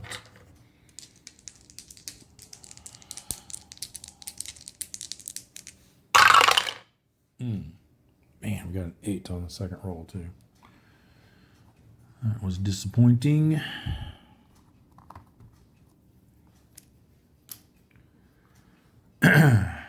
No counterattack for the re-attack. Man. I think I'm just going to stay here because those are a couple juicy targets there, and hopefully we don't get too much nasty stuff revealed here. I'm a little leery about going aggressive.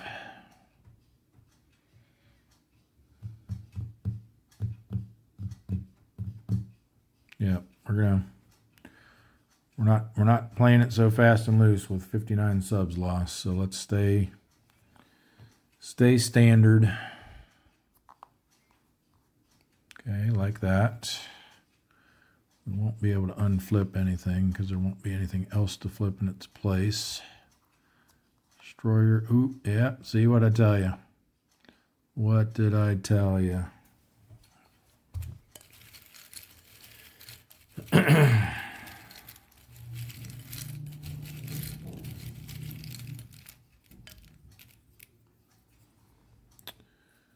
That is the Ikazuchi. Because they're diligent, they become a 5. And they get to make an immediate counterattack on us. But first, we're not in shallow water, so we are allowed to attempt a crash dive. We need a 0. Nope. So they will roll with no modifier. Oh no, +1 because it's a reattack. Sorry. 0. Perfect. That's on this special diligent escort row of the counterattack table. And 0 becomes a 1, which is still nothing. All right. And then we'll continue revealing. And we got a battleship again. Let's see if this is one we can actually encounter.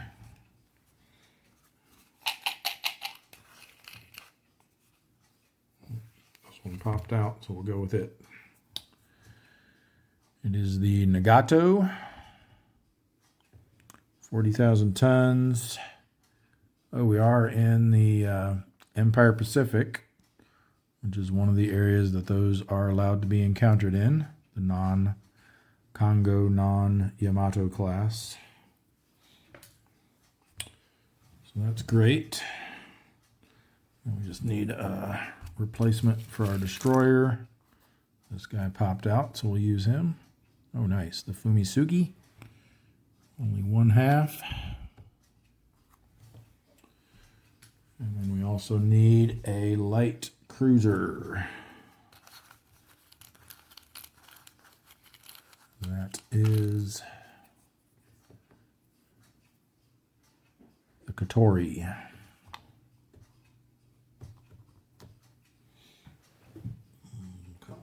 C. All right.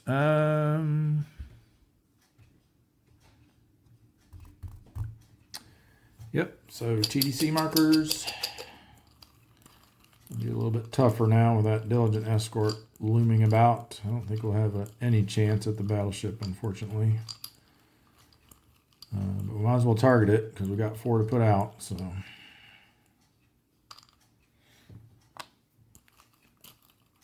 Hopefully we get something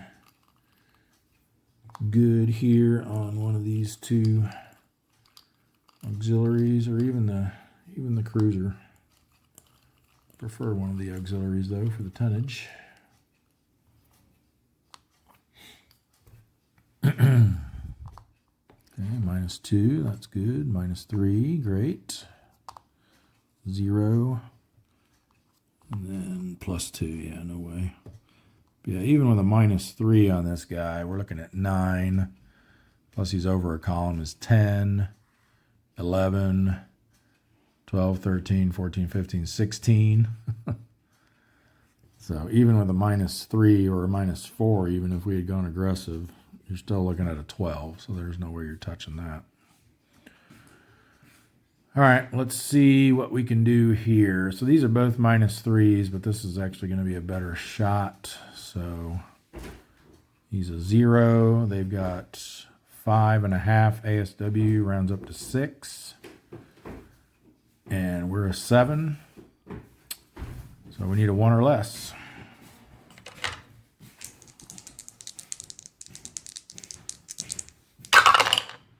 Nope. And we got a 0 for the white die anyway. Probably would have been more disappointing if we had hit it and then got that 0 than just missing it altogether.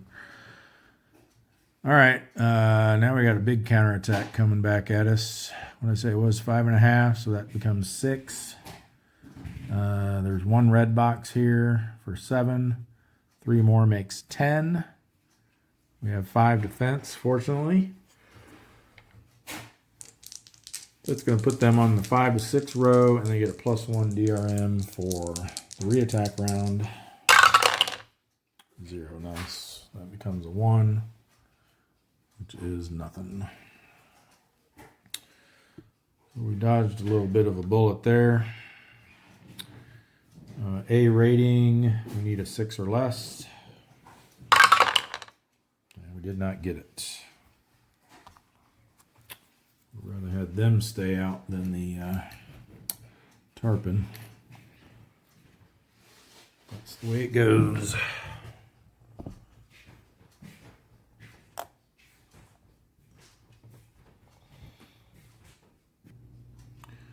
Alright, I think we'll knock out the Sea of Japan next. So the shad gets their last opportunity to patrol here before being withdrawn. We'll do a search and contact roll for them. 7 and 1. It'll be a moderate density, small convoy. So 3, 2, and nope, wrong war period. 3, 2, and 1. Same thing. All right, no solution in column A. Too close. I think we'll set up in column B. Let's go standard, I guess, to start with. Let's see what's over here. 5,000 ton merchant, nice. Auxiliary. Merchant. And we know this one can't be a diligent, so let's do this one. All right, we'll take a chance here. Unflip. Flip. Oh, good. Carrier, which they do have now, so. All right, so let's get our auxiliary first.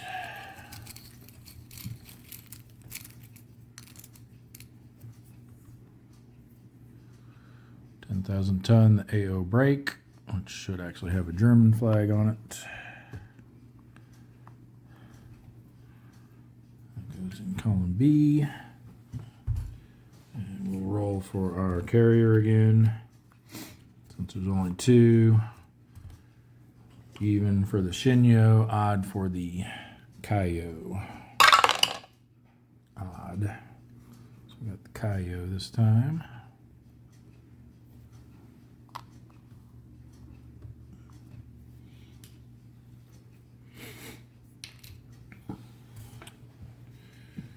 Alrighty. This is perfect. Reattack, we can shift over to column C, switch to aggressive.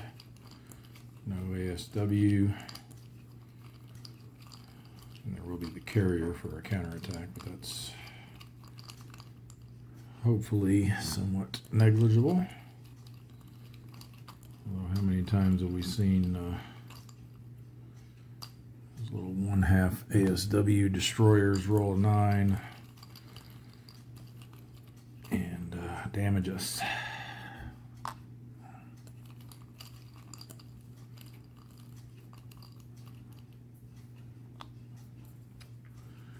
All right, -1, +2, +1, and -1. So I'm thinking, since we're planning on moving away, we go after this one this time. That way we'll still have these 3 as potential targets next round. So 1 minus 1 is 0. He gets 1 for being over a column. So we need a 6 or less.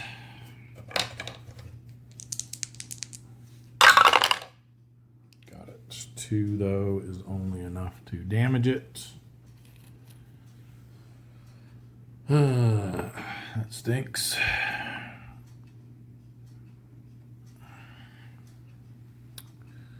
For the counterattack, the carrier gets 1/2 ASW. So it'll be 1 +2 in the op area, +3 for the war period, makes 6. We have 4 defense, so they'll be on the 3 to 4 row.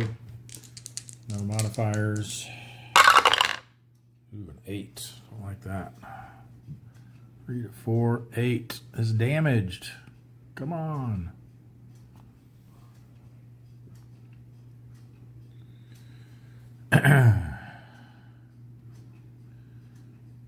Do that right? 1 plus 2 plus 3 is 6. Minus 4. No, it should be on the 1 to 2 row. Sorry. So an 8 on the 1 to 2 row is spotted. Gotta double check that. Like, why are they on the 3 to 4 row with only 1/2 ASW?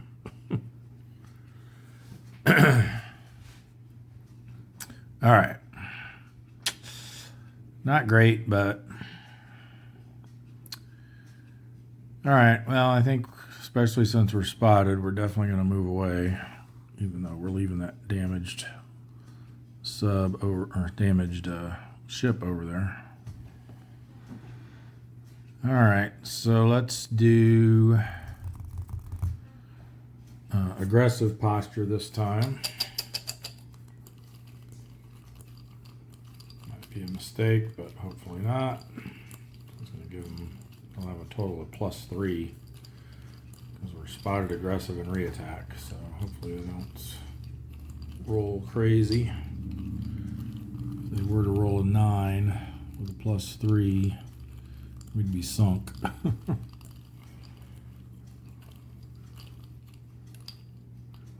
But if we sink them first, then there won't be a counterattack.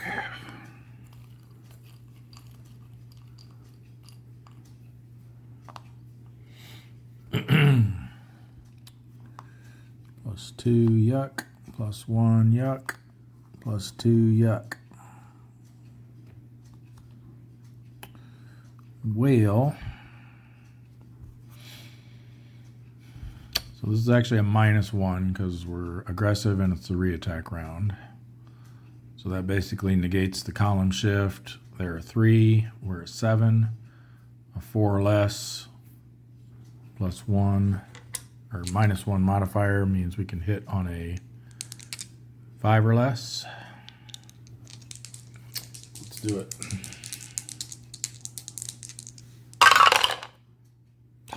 Come on. Hit and dud. Wow. Very disappointing. All right, so they get a counterattack on the 1 to 2 row with a +3 this time. Good. 6 should be nothing. It is. For our endurance check, A rating, went aggressive. We need a 5 or less. Got it. Nice. And we'll roll to see if we lose our spotted. And we do not.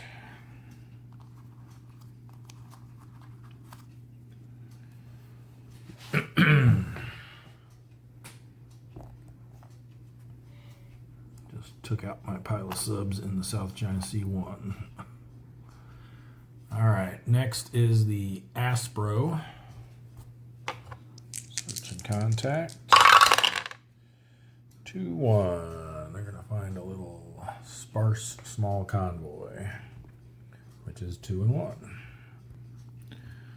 All right, well, we'll set up in column A, and I think we'll just go aggressive. Let's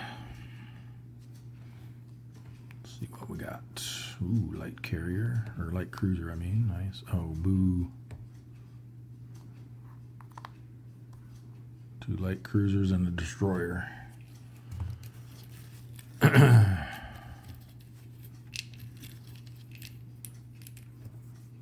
Could try to take that destroyer out.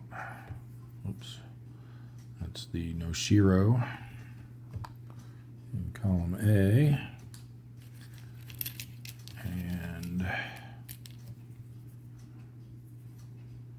the Katori again in column B.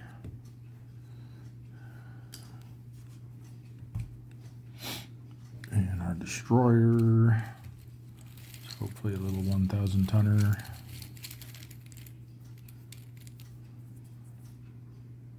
Nope. It's the Wakaba.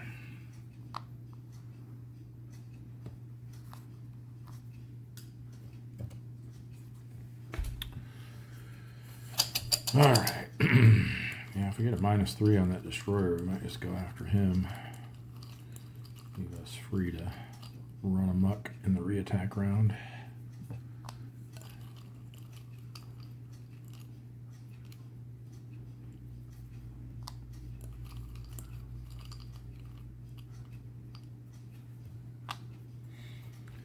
Alright, -1, -1, -2. Well, these will be the same because that one gets boosted for being over a column. So let's see what our two options are here. If we go after the cruiser, that TDC becomes a -2, which basically negates his ASW. So we're looking at 7 - 4 is a 3. Hit on a 4 or less. If we go after the destroyer, we ignore his ASW. 6 - 2 is 4. That would also be a 3 or less. Or a 3 hit on a 4 or less. Yeah, let's go after the destroyer.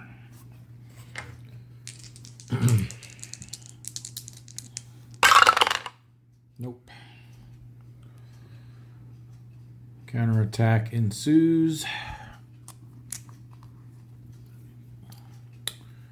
2 + 2 + 3 makes 7. 5 defense. 1 to 2 row with a +1 for being aggressive. And a 2 becomes a 3. Nothing.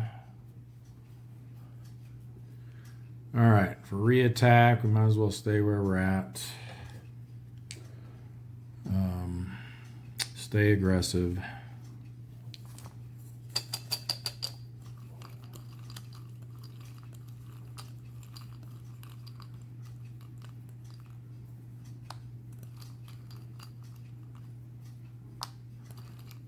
On the destroyer just because we have to, but we're not going to target him this time.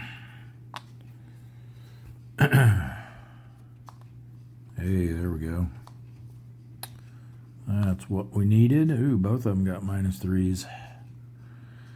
Alright, so that becomes -4. It can't go down from the reattack round, but it can go down for being aggressive. So total of -4.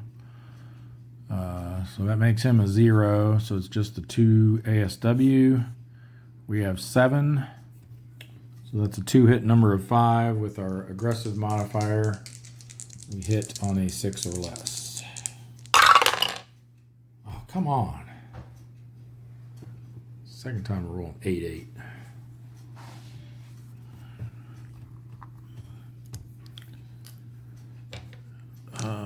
Counterattack, same thing, 1 to 2 row, but this time they get a +2. 3 becomes 5. Nothing. Endurance check. A, when aggressive, need a 5 or less. Nope.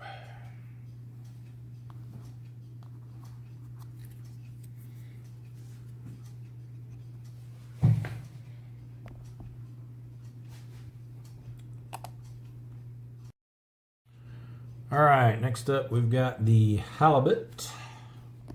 Search and contact roll for them. 6 and 8. It's going to be a task force, and it will be a moderate task force. So we're looking at 2, 2, 3, and 4.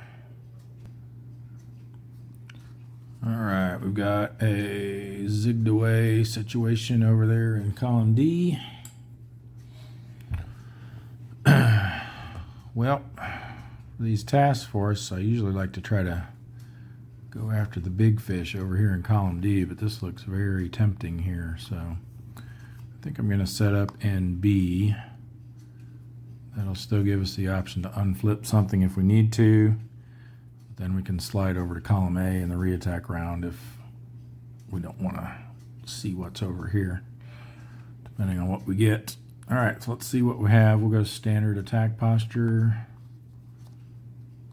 That looks good. That looks good. That looks good. And that looks good. Perfect. All right. Time to go nuts. 2 auxiliaries. We'll do the column A first.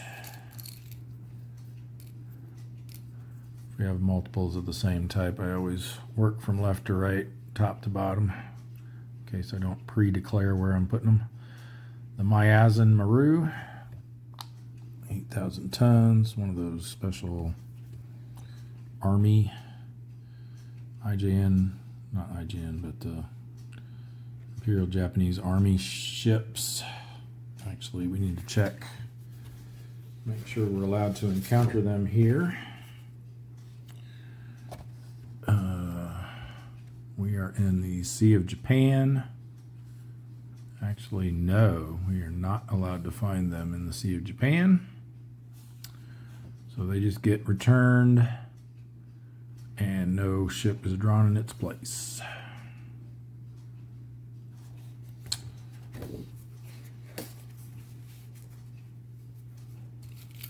I'm going to leave it out for now though, so I don't draw it for this second one too. Imagine that's probably the intent. Alright, we got the Kokuyo Maru, 10,000 ton oiler. This goes back. We're just left with the 3.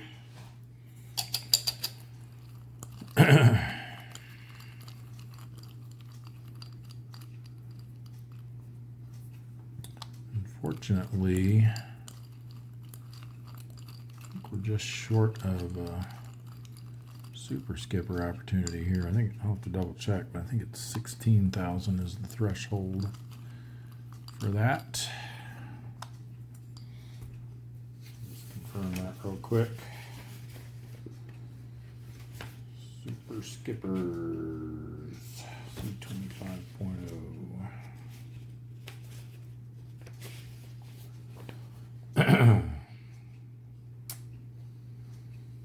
Yep, 16,000 or more. So we're just one short of having enough.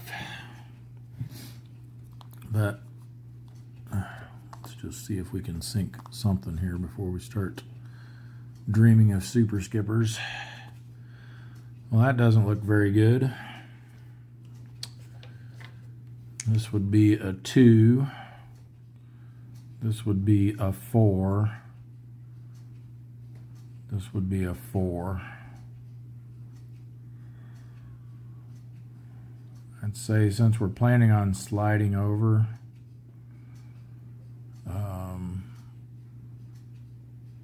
let's go after this one. Even though they're equal and this has more tonnage, I think I'd rather leave that for the re-attack round. So yeah, 1 plus 2 is 3. We're a 7, so we need a 4 less. No modifiers in play here. Hey, there we go. Now we get a 0.9 for a little 2,000 ton merchant. Needed that on that carrier. But I'm not going to complain because that puts us to our 250. Not 250, 450. So we will be rolling for torpedo improvement next turn.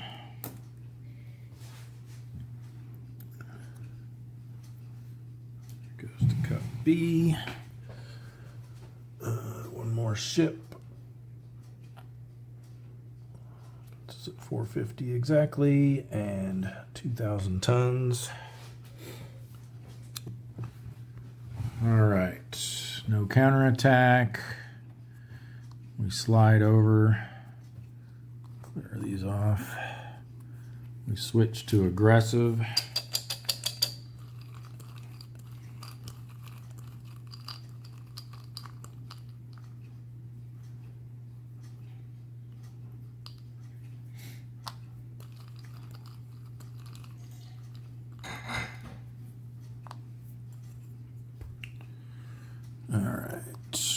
nice. Not so nice. Alright, so this becomes a -3, so he's a -1. So we're looking at an 8 for the 2 hit on him, which with our aggressive modifier makes it a guaranteed hit. Or we go after the big boy. 3, that becomes a -1, so 2, but then back up to 3 because we're over a column. That's a 4. And we hit on a 5 or less. I think I'm going to get greedy and go after that one. So we need a 5 or less. There we go, but a 1 is not going to do it. 10,000 tons, 1 does absolutely nothing.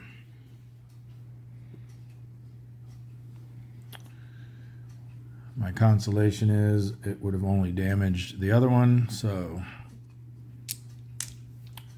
nothing lost there with that decision.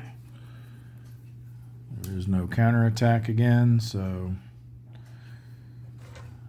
endurance check, A rating when aggressive, 5 or less. No, man. I like to keep those up there in the Sea of Japan. It's kind of dangerous re-entering and leaving. All right. Let's slide over here to the Yellow Sea. I mean, we could send them down to the East China Sea since it's an ultra area, but since we made all that effort to get them up into the Yellow Sea, I think we want to leave them there. So we'll have them roll for search and contact. Ooh, 9-9. That will be a high density task force, which is 1, 2, 2, and 4. Okay, another no solution in column D, too fast. And this time, this doesn't look so tempting over here, so I am going to set up in column D with the Cisco. Tactical rating of 4. We'll go standard, I think. So we're going to reveal 4. See what this is first. Don't like that. Let's look at this one instead. Okay, like that. And Yellow Sea is not one of the special battleship areas, so unless it's a Congo or Yamato class, we're probably going to have to ditch that one. So then we got to reveal these 3, so I might as well just go straight down the line. Heavy cruiser, another battleship, wow. And yep, I was just thinking, we know there's that diligent escort lurking in column D under a red ball.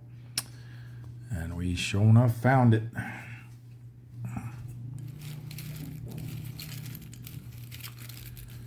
So we will resolve his counterattack first. See who he actually is. The Nahoni. No, the Nanohi. Got those backwards. They're a 5 ASW. Unfortunately, we're not going to be able to get away from them in the re-attack round. So there may not be a re-attack round. It's shallow water in the Yellow Sea, so we cannot attempt to crash dive. So let's see what they get for their special counterattack roll. 1 is nothing. Good.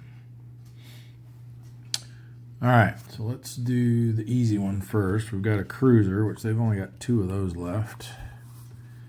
The Ashigara and the Mogami, which is aircraft capable. So we're going to do even for the Agahara, odd for the Mogami. Even. Good.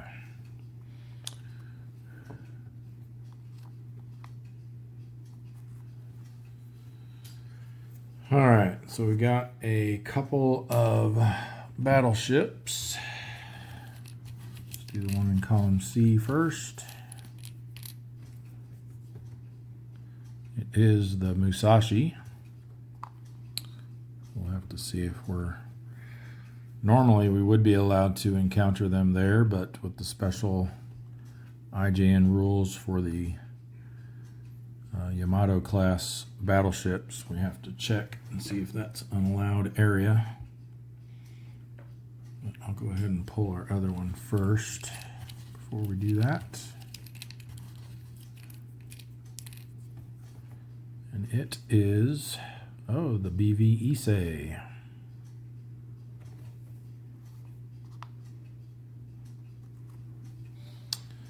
That one I don't think we will be allowed to find.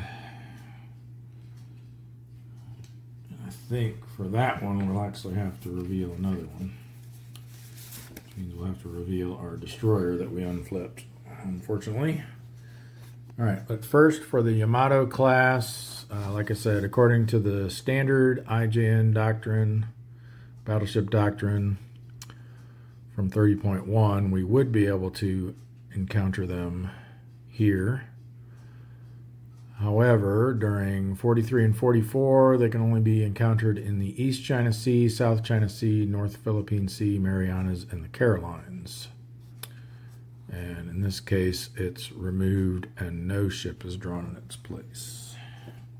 So that one just goes back. The other one, though, triggers the normal IJN battleship doctrine rules, which state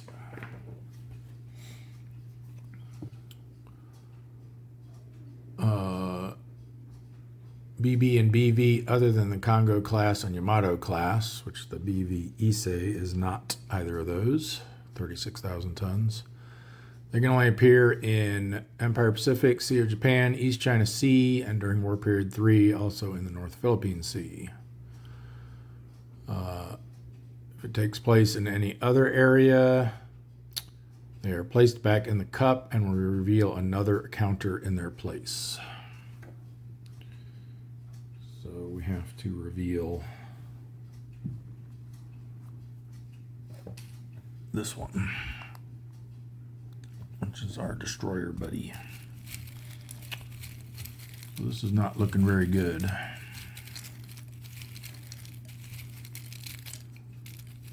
That's a pretty strong escort for that cruiser. At least we got the small one, the Numikaze.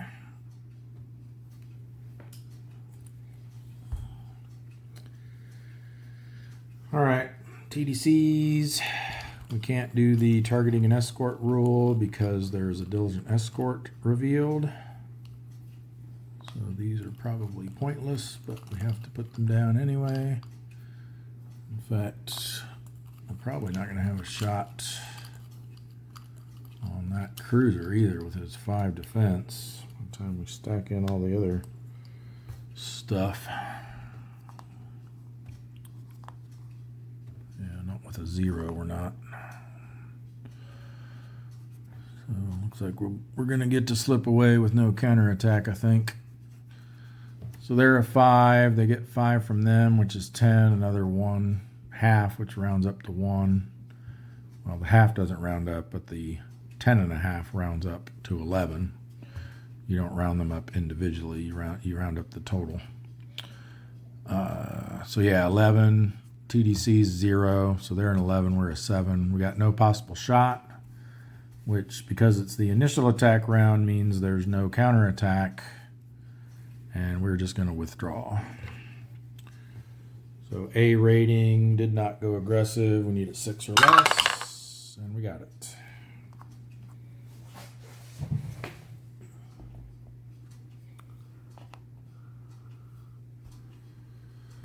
All right, I think it's time to tackle our ultra areas.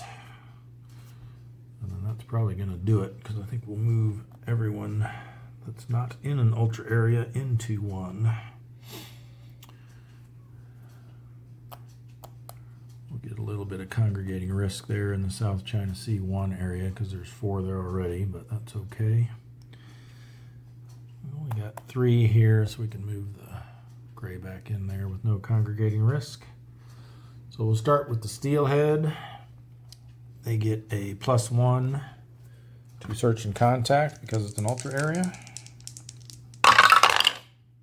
So that's a 6-3, which is low density small convoy, which is 2-2 and 1.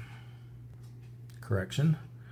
Because it's an ultra area, we get an additional ship in each numbered column, so it won't affect column D. So it's actually going to be 3-3 and 2.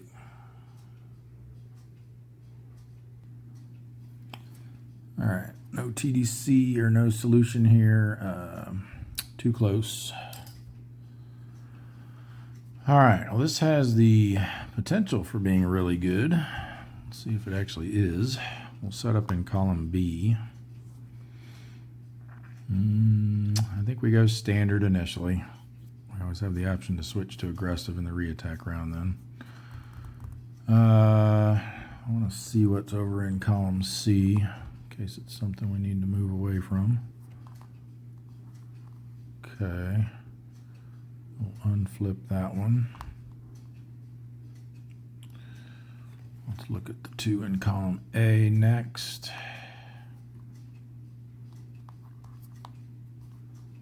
Okay, great. Ooh, 7,000 ton merchant. I'm liking the size of these merchants that we ended up with on the after we redid the Moore mix.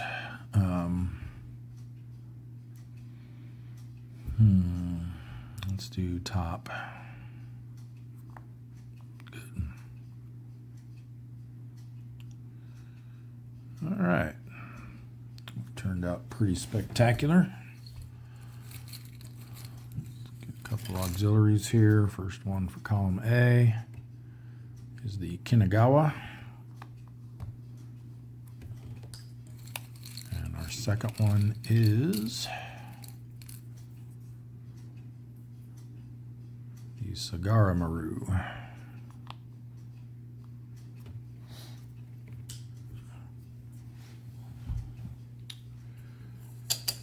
Okay.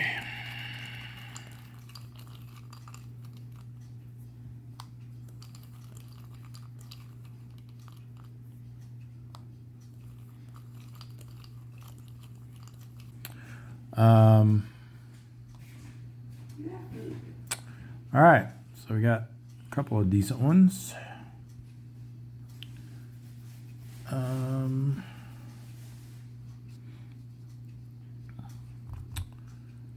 Think we go after this one. That's 3 minus 2 is 1. He gets 1 for being over a column. Is 2. We're 7. So we need a 5 or less.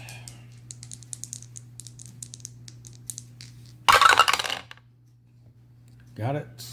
2 on a 7,000 ton only damages it.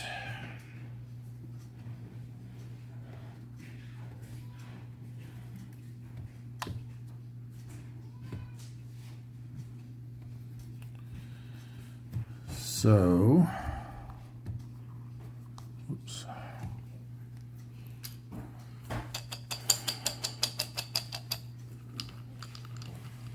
There's no counterattack. I think we shift over here, whoops, for the re-attack so that we don't have to reveal that one since we know it's a destroyer.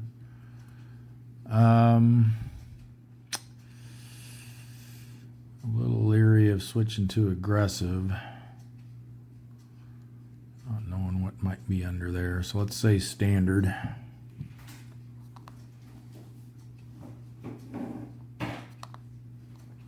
Yep, should have done it. Light cruiser.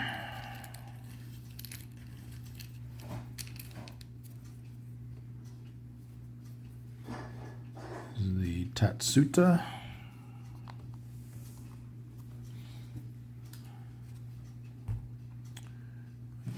another auxiliary.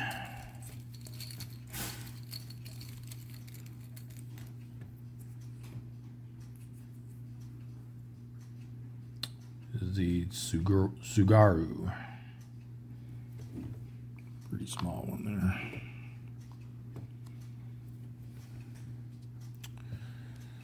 All right, that was from B.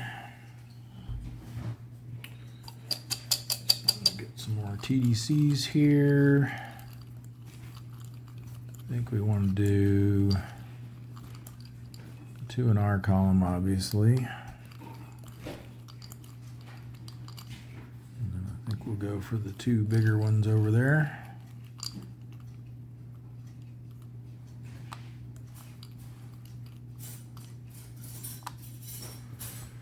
All right, +3, yuck. -1, +2, +1. This is a +2. And they lose 1 for being damaged, so they're a 4. There'll be a 3 or less to hit that. Here we're looking at, that becomes a -2. They're only a 1. So we need a 6 or less. So I think we go after this one. Leave the damaged one alone. So 6 or less. Got it. And 7 will sink it. Could have gone after that other one too. Would have got neither one of them. So we get a 7,000 ton merchant. Very nice. For the steelhead.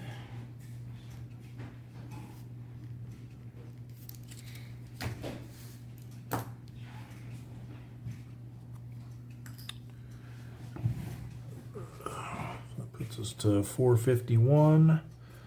7,000 tons is going to go down to 4, and this goes up 1. So we're at 1,014,000 tons. Or sorry, 2,014,000 tons. And for our endurance check, we're an A rating. We did not go aggressive, so we need a 6 or less. Got it.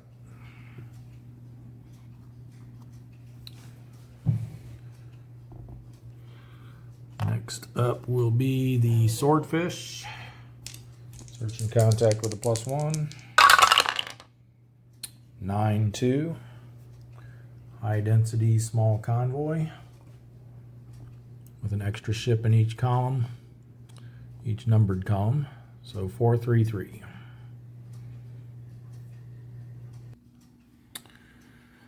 All right, well, this looks fantastic. Let's hope that it actually is. I'm going to set up in column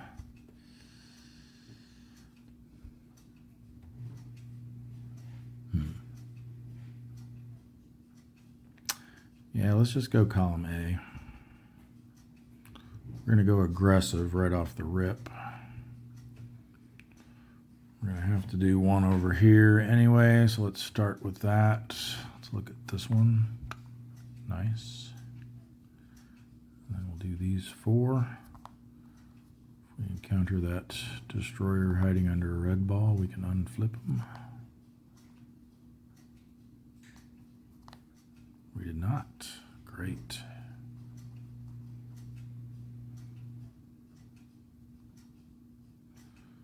We just have the one AP to replace.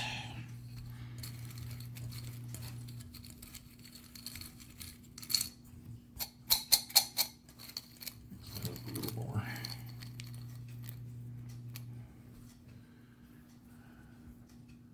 We got the AR Asahi. 15,000 tons.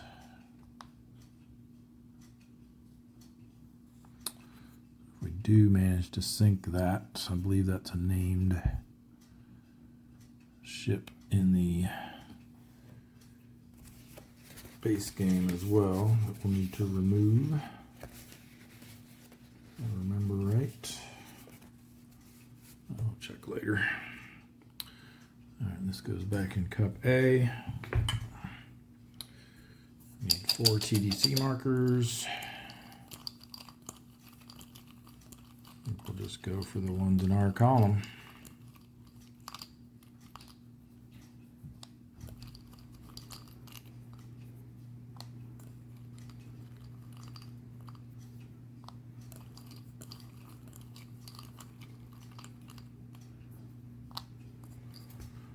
Alrighty, 0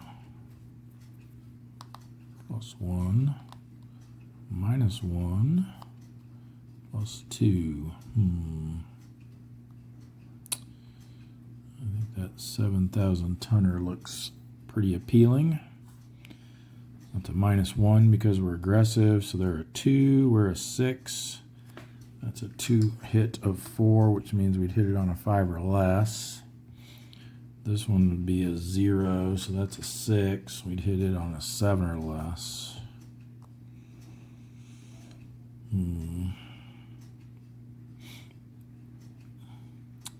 Yeah, I think we just go after that one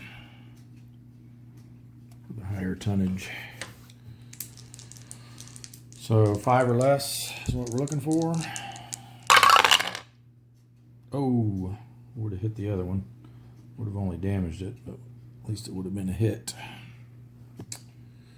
Oh well.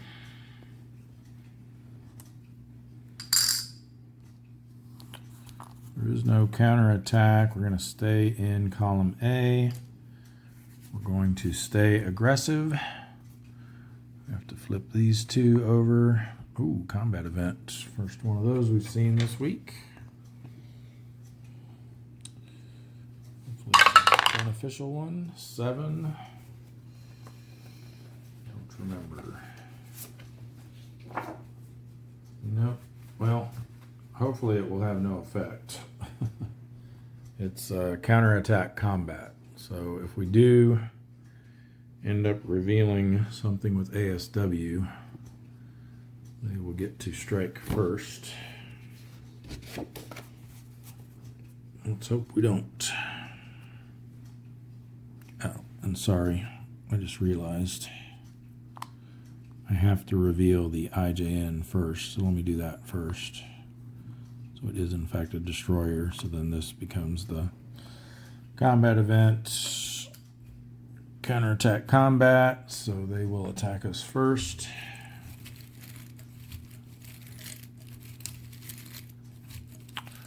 Yeah, the order that those get revealed in could potentially matter.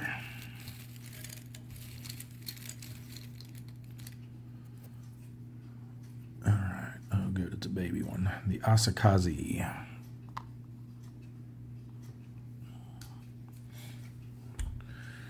All right, so I think we do everything up to targeting ships first. Yeah, so we conduct the initial attack round 14.11 through 14.15, then skip to the counterattack round. So we do our TDC markers, we declare our targets and all that, but before we actually resolve the attack, they do the counterattack. So again, we're just going to target the 4 in our column, hopefully with some better TDCs this time.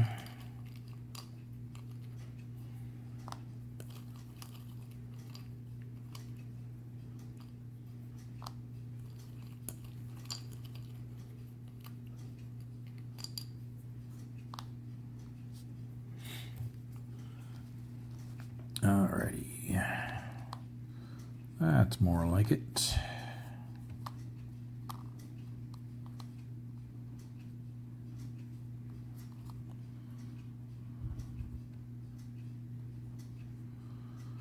Alright, so let's figure out our targets and then we'll have them perform the counterattack. So this is going to be our best shot for sure, so that becomes a -4. So 3 minus 4 is -1, which makes the 2 hit number a 7. Sorry, a 6. No, 7, that's right.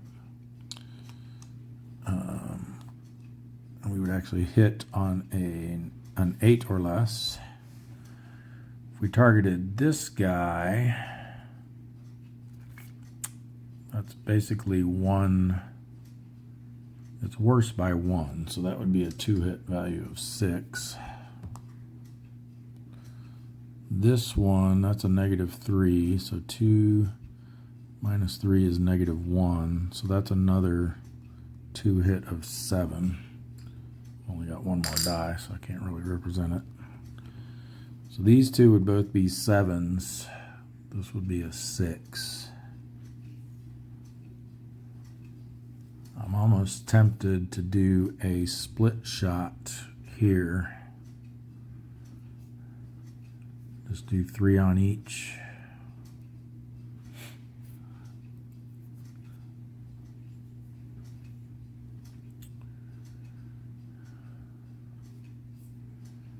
Three on each would reduce each of these by 3, so that would make this a 2-hit of 4, which hits on a 5 or less, and this would be a 2-hit of 3, which hits on a 4 or less. So yeah, let's do that. So we've designated our targets. Now they do their counterattack because of the combat event. So they've got half, rounds up to 1. We're in the East China Sea, so there's 1 red box. That makes 2. 3 for the war period makes 5. We have 3 defense, but we're in shallow waters, so we only get to subtract 2. So they'll be on the 3 to 4 row. Excuse me, with a +2 because it's the reattack round and we're aggressive. So 6 on the 3 to 4 row means we are spotted.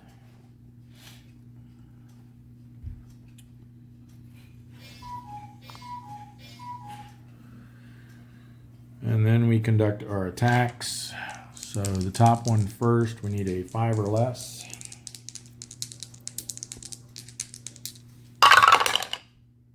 Just missed it, but rolled a 0 anyway. And then a 4 or less. Oh, just missed that one too.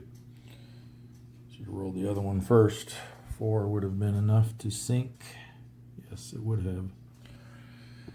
Should have done them the other way around.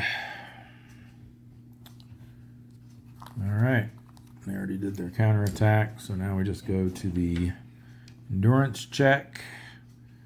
B rating went aggressive, so we need a 4 or less. Got it. And roll to see if we lose our spotted marker. And we do.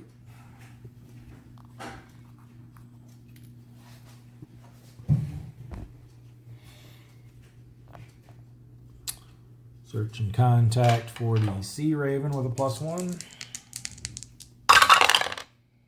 6 and 8. It's going to be a task force, and it will be a low density one.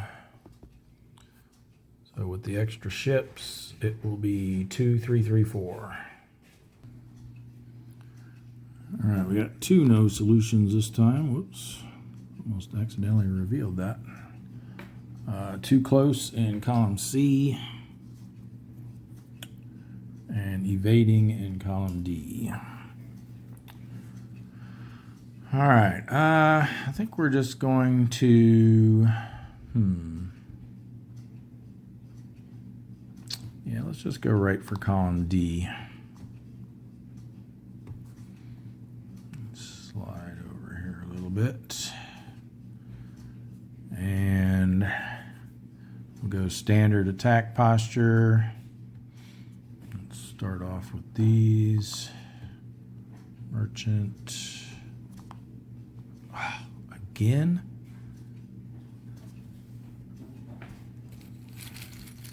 I'm beginning to think the only red ball in column D is that diligent escort.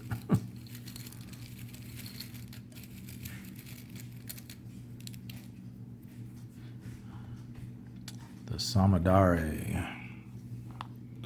They are a 3. East China Sea, again, we can't crash dive because it's shallow.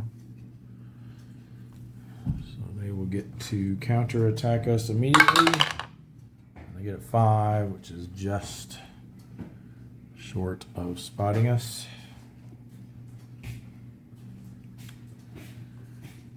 All right, so we got 2 more to flip. Let's see what these are. Carrier and a light cruiser. All right, for the carrier, again, there's only 2 left, so we'll roll even. It's the Ashigara. Odd, it's the Mogami. And it's the Mogami this time. Or sorry, that was for the... those are cruisers. What am I doing? Carrier. Even, it's the Shinyo. Odd, it's the Kaio. So we rolled odd, so it's the Kaio. That goes back to D cup. This goes back in there. Now we need a light cruiser. And we got the Nagara.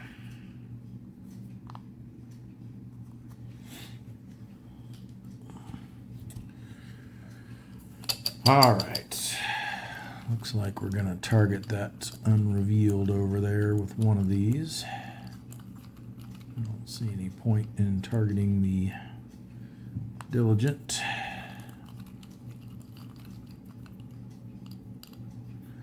Hopefully we can at least get a shot at that Merchant and then just bug out of here.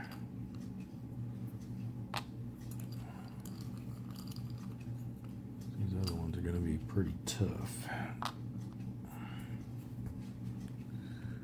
Alright, that one's a -3, of course. -1 on the Merchant. -2 on that guy. That's not too bad. And +2 there.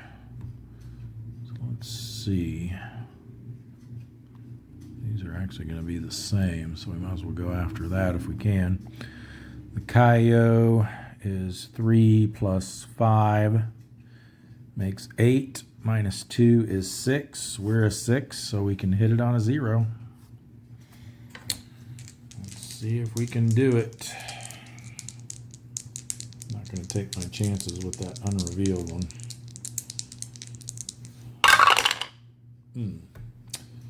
If those were reversed.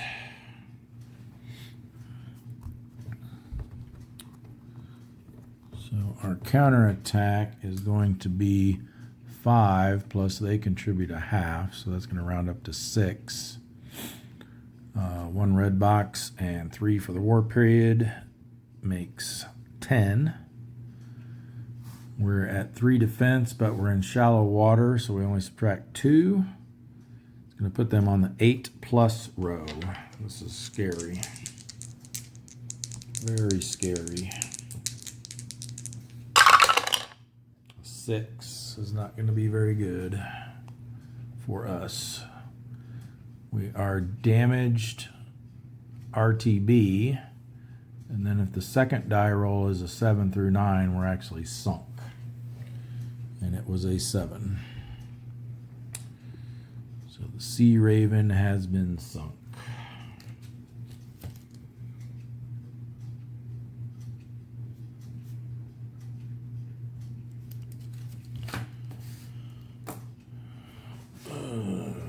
We go over to our sunk ship pile, or sunk subs pile, and that puts us at 60.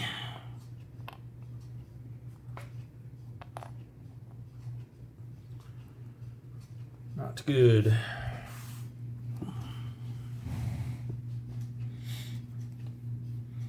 All right, well,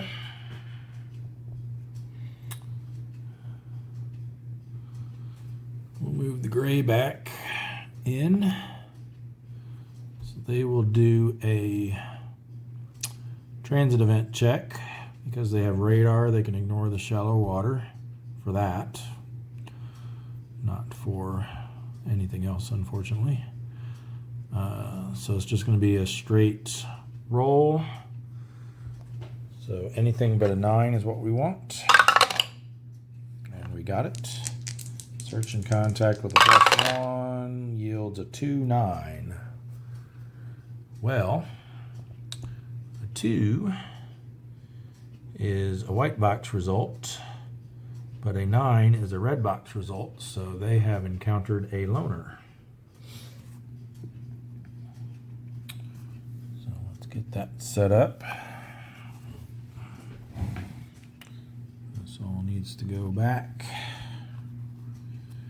I usually do this while the camera's off, but just take care of it now.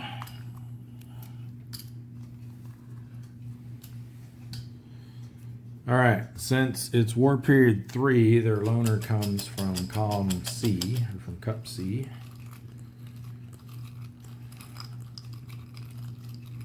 Let's see what it is. At least put it down. Never get the order of this right. Let me check this. Loners.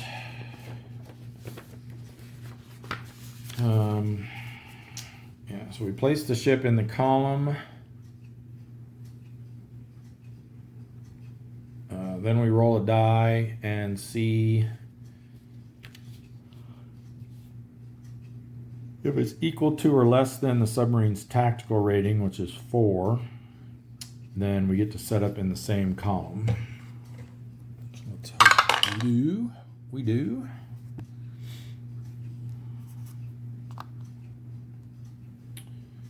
And then there's no wolf pack involved, blah, blah, blah. So we reveal the target unit. Oop. Oh, come on. It's not a combat event. It's not an aircraft. It's a surface type ship. We proceed to the thing below. It doesn't say anything special about revealing a diligent escort for this, so I'm assuming we still do all the usual stuff. I guess we should have specified our attack posture first, which, had I remembered to do that, I would have gone aggressive. I always go aggressive against loners, which is unfortunate in this situation, because that means they will get a +2 to their counterattack roll, since they're in the same column as us. Any diligent escort in the same column has a +2 DRM to the diligent escort's counterattack. And they get a +1 because we're aggressive. Which I wonder if that's baked in or is that in addition?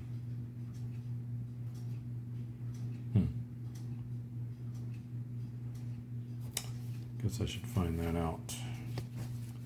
It seems like, since that's specifically addressing aggressive posture, that they would have that baked in already, but maybe not.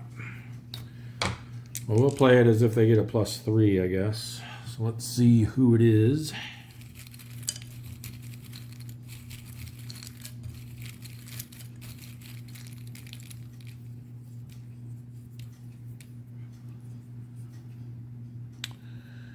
It's the Hatsuzuki, so they become a 5. And they get to counterattack us with a +3 is how we're playing it. That's a 10, which means we are sunk.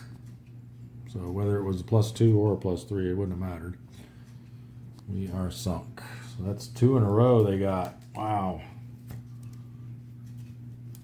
Grayback.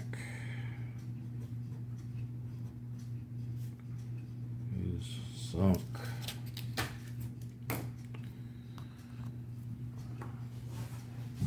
That puts us to 61 subs lost.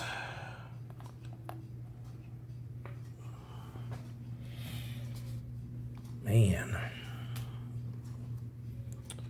Our luck has certainly turned.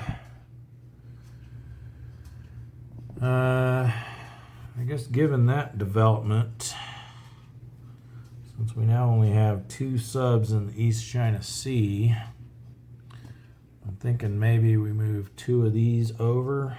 I don't know if we want to move the pike up there, but 2 of these guys over, which means when these 2 move in, there'll be no congregating risk. So why don't we go ahead and do that? Let's leave the, let's send the Capelin up there. So we'll send the Capelin in and get transit event check. 5 is nothing. Search and contact with +1 is 2 and 9. Another loner. Look at that. 2 is a white box, 9 is a red box. Well, let's hope that they don't also encounter a diligent escort. So we draw a ship from Cup C.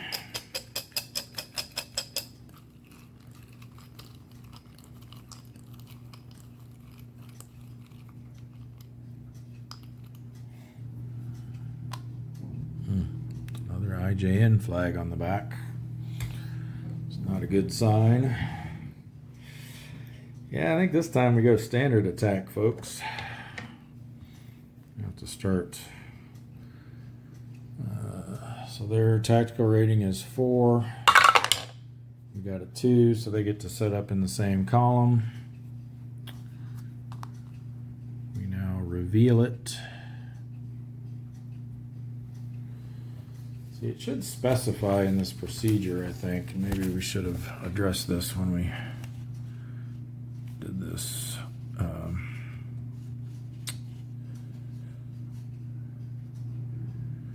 Because you should have to, I would think, assuming you're allowed to declare an attack posture, which I don't see why you wouldn't be able to, it should probably specify that that's done prior to revealing the unit.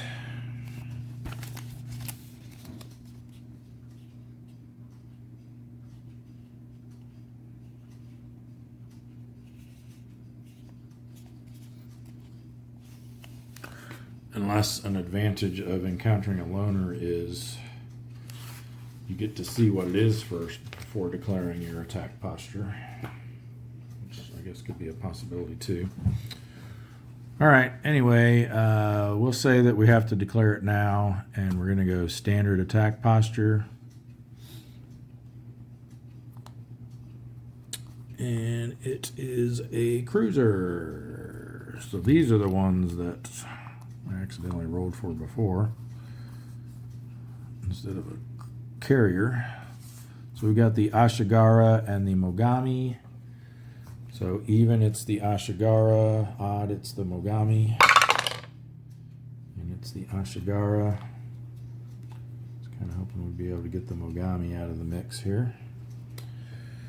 All right, since it is a combat ship, we're not allowed to, or a warship, I should say, we're not allowed to invoke surface gunnery combat. So we'll just have to take a couple of shots at it with torpedo. So we'll get a TDC marker. We did go standard for this first attack round, so it'll just be the normal stuff. Our TDC is a -1, so they are a 4. We are a 7. We need a 3 or less. And we got it. However, a 2 against 15,000 tons does nothing. So now we will switch to aggressive.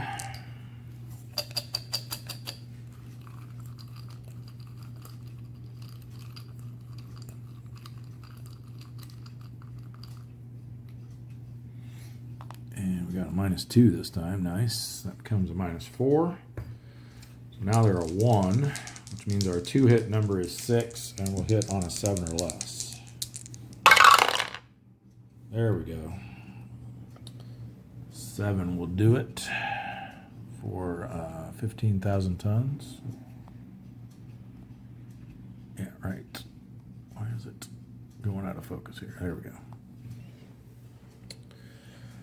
So the Capelin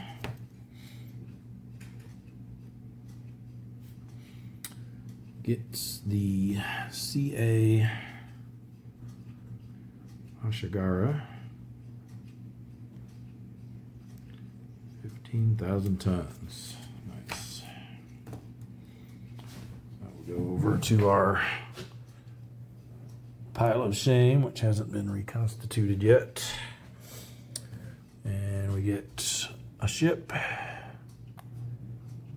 and 15,000 tons.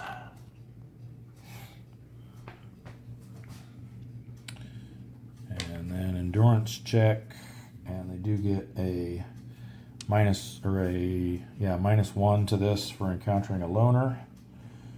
So they're A rating, so they need a 7 or less. Got it.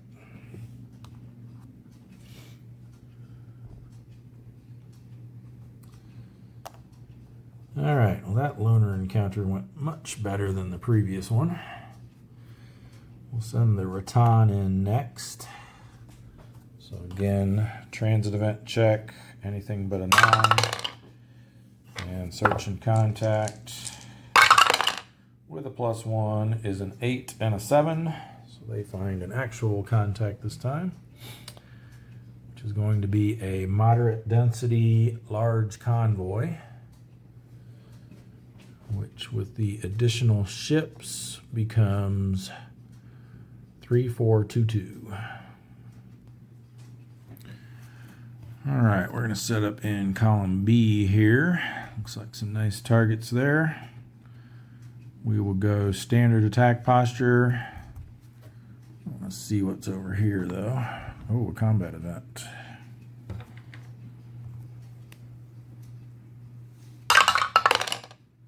Zero. Target lumbers into way, I think. Yes, it is. So we are going to want to leave a face down red ball in our column or an adjacent column to lumber into our way.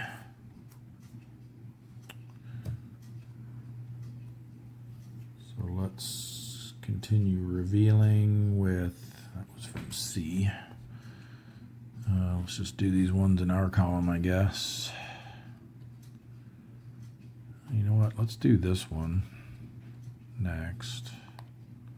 Okay, good. And then we'll do 2 over here. Let's do the top one. Let's do the third one down. All right, great. All right, so the way this works is conduct the combat phase normally, but prior to conducting the first attack round, which is 14.1, so I think that would be now, we choose a face-down red ball flagship in the submarines column or an adjacent column and reveal it and determine if it is sunk. So let's go for this bottom one. Oh, nice. So a destroyer lumbered into our way. Let's see who it actually is.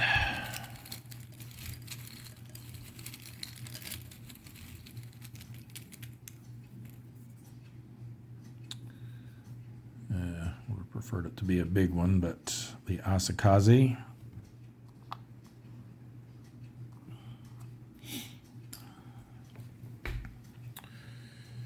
And so basically we get an automatic hit on it, and we just roll on the attack results table to see if we sink it or not, or damage it. So we just need to roll 1 die, roll the white die since that's what we usually use for that table. And we got a 1, so it's just damaged, unfortunately, but at least That will negate their ASW because damaged ships have an ASW value of 0.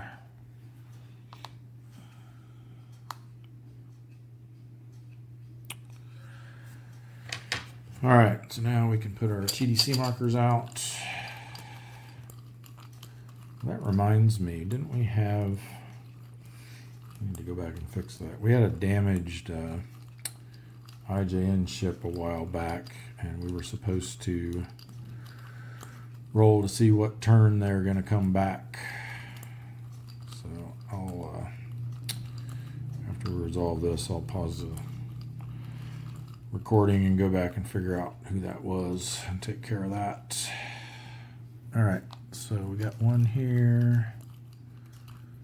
We'll go here. We'll go here. And we try to take the destroyer out since they're damaged. Or do we just go after that unrevealed? Yeah, let's put one on the destroyer.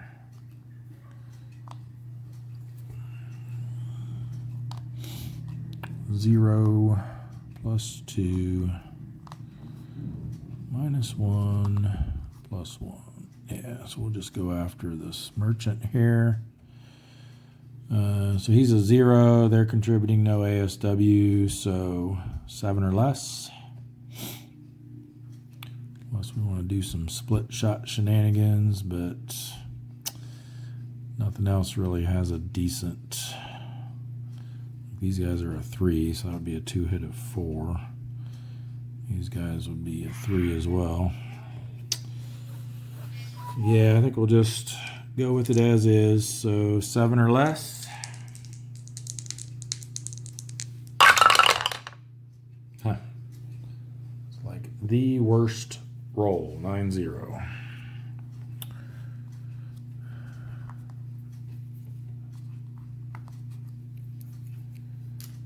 All right, for the re-attack, I think we slide over so we don't have to reveal that one over there. We know these aren't diligence. That could potentially be, but hopefully not. I think maybe we switch to cautious just to be on the safe side. Destroyer there, another destroyer, and a merchant. Yeah, so I think cautious was probably the right move.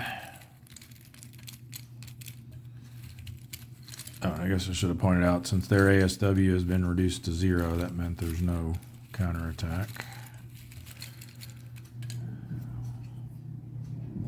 Top one is the Mayakaze, and the one below that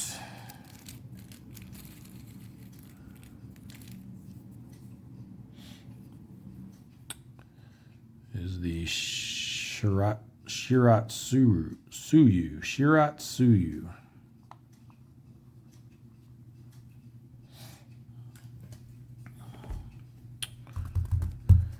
Okay.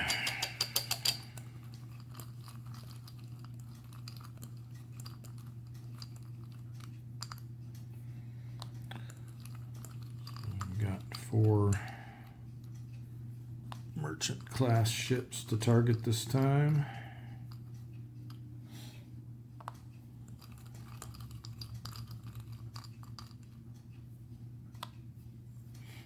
Not that one. Like that. All right, 0 plus 2 plus 2 minus 2. There we go, finally. So that becomes a minus 3. They're a 1. Plus 1 for being over. Plus 4 more makes them a 6. Minus 3 for the TDC makes them a 3. So we can hit on a 4 or less.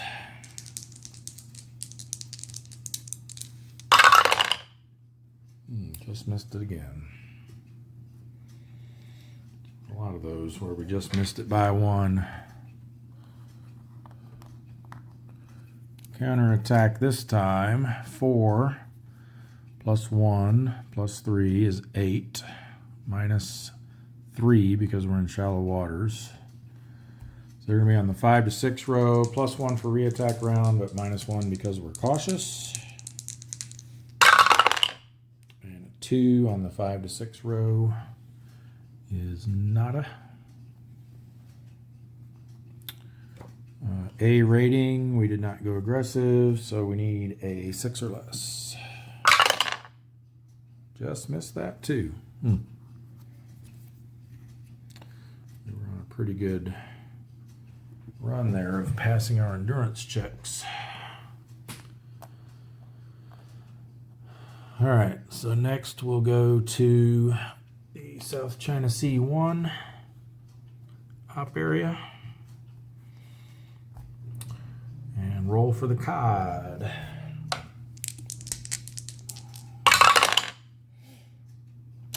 With the plus 1 for ultra area, that makes it a 6-3, which is going to be low density small convoy. So low density small with an extra ship is 3, 3, and 2. All right, before we get to the COD's small convoy that they found, the Kinagawa was the ship that had gotten damaged earlier.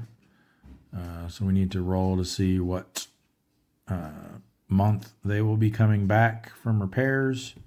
And I almost forgot to do the same thing for the Asakaze, who was just damaged in that last battle, or last combat. So let's get the optional IJN damage table out here. So the Kinagawa is 7,000 tons, so we're going to be looking on this second row for them. The Asakaze will be the first row. So we'll just roll for them at the same time. We'll do the black die for the Kinagawa and the white die for the Asakaze.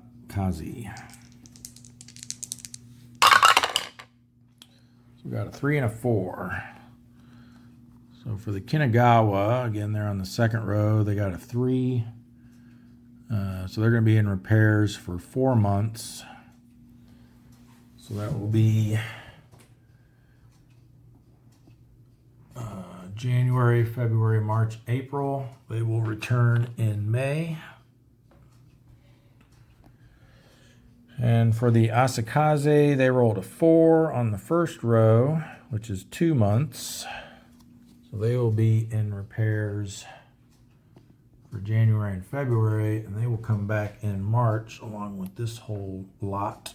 We've got a couple that had been previously damaged that are coming back that month, but that's also when the CV Taiho and the 5 DEs get added to the war mix. So be a lot happening there on the enemy front in March of next year. All right, so we got that taken care of. So now I'll get the COD's small convoy set up here. All right, so they have this one that was too close in column C.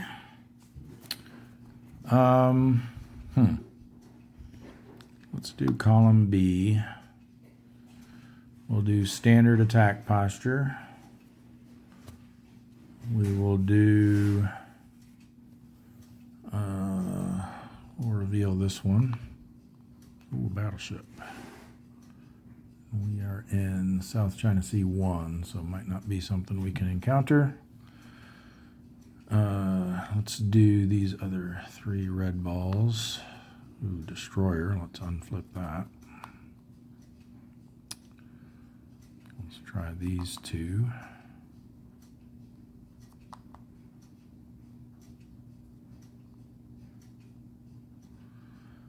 And for our 4th, let's go Tempted to do one of these, but I'm afraid they might be a diligent escort, so I think we'll play it safe and do this one, even though it's probably a destroyer.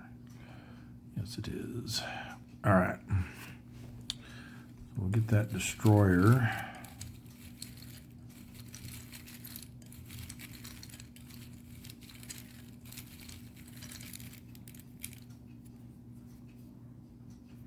Oh, nice. It's the Asanagi. And then our battleship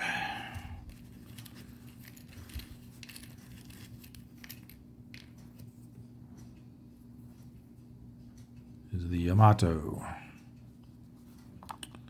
So let's see if they are allowed to be found in South China Sea 1 in 1943. So again, our special rules for Yamato class battleships in 43. East China Sea, South China Sea, I assume that means both of them. North Philippine Sea, Marianas, and the Carolines. So yes, we can indeed find them there. So that's nice.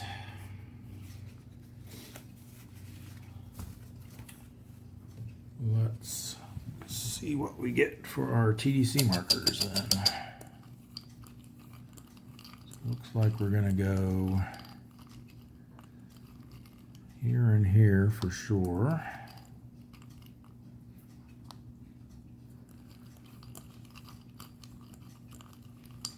And here for sure.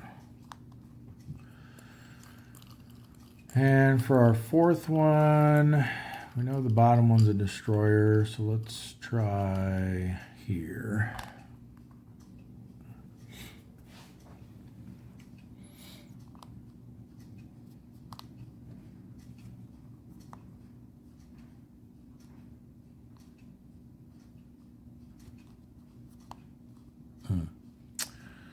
Needed something better than that for the battleship, that's for sure.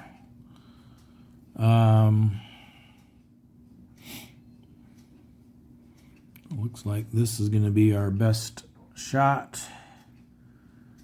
2 plus a half rounded up is 3. Minus 1 is 2. Plus 1, because they're over a column, is back to 3. We are a 7, so we need a 4 or less. Oh, I thought I was going to tip over to the 3. So that's a miss.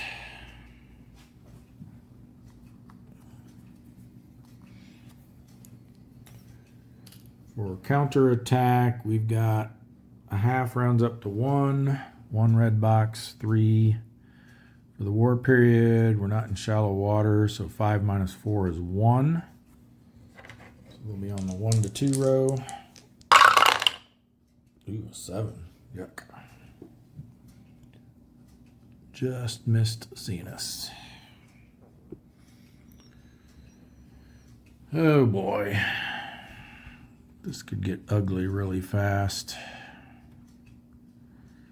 Even if we switch to cautious, we still got to reveal all 3 of those.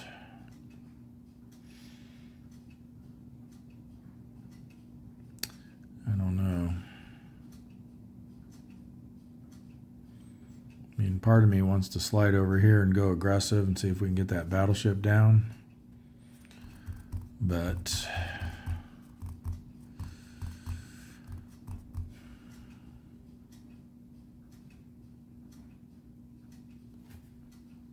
you know what? It's only a game, right? Let's try it. Slide here, go aggressive. Hope for the best. Ooh. Okay, at least not a diligent escort, but that's still going to make it really bad here. Really tough. Best case scenario, these are both a half, so we end up with 3 ASW, which makes them a 14. So yeah, they're going to be out of reach no matter what we do. That's a shame. All right, so our first one is, well, we did get a half for him. That's good. The Yuzuki. Is that right? Yuzuki.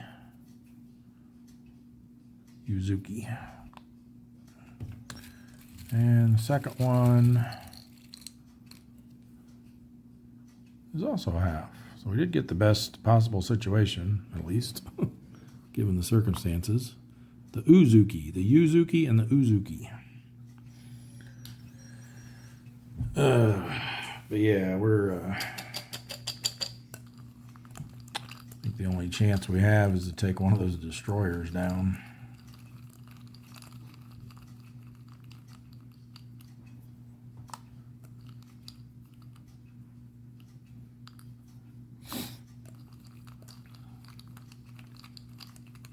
He's a 14. We'd need a -7 TDC, and those don't exist.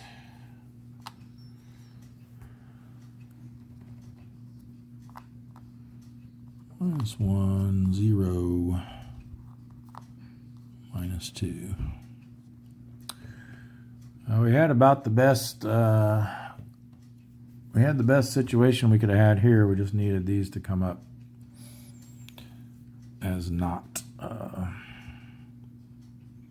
I mean, although even if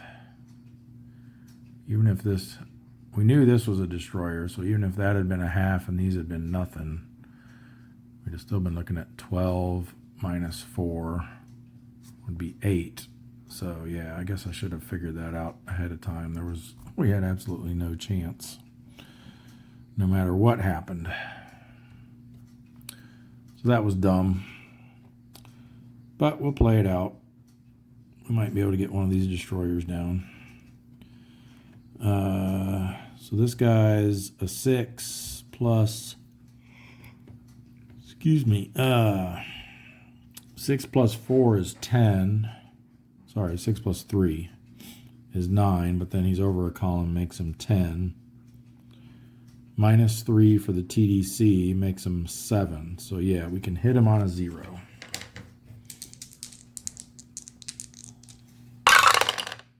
Nope, not even close. All right, and then they've got 3 plus 1 plus 3 makes 7. Minus our 4 defense means they're on the 3 to 4 row, and this time they get a +2. Oh, that's bad. We're sunk. 3 to 4 row, 11, sunk. That was really stupid. The cod, sunk.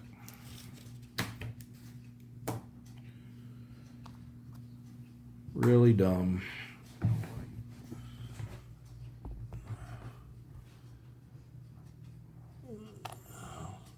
Bottom. Hopefully that'll be the last one to move again.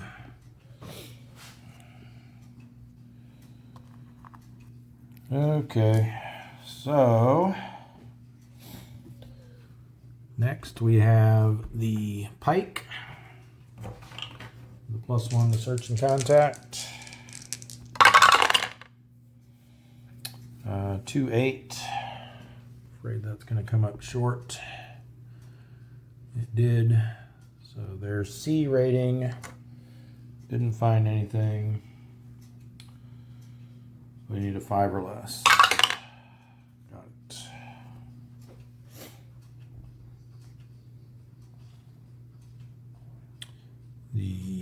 Who's that? The Ray will patrol move in. So transit event check, only a 9 will matter. Got a 0, search and contact with a +1, 10-1. High density small convoy. 4-3-3. Well, they've got a couple that they can't get a solution on. That one's too close. This one is too close as well. So I think we go column A. with the ray. And slide this over a bit.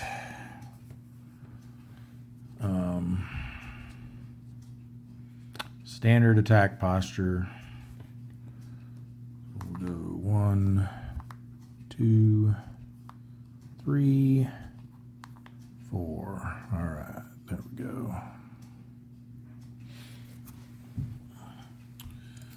One auxiliary, which is the Santos Maru.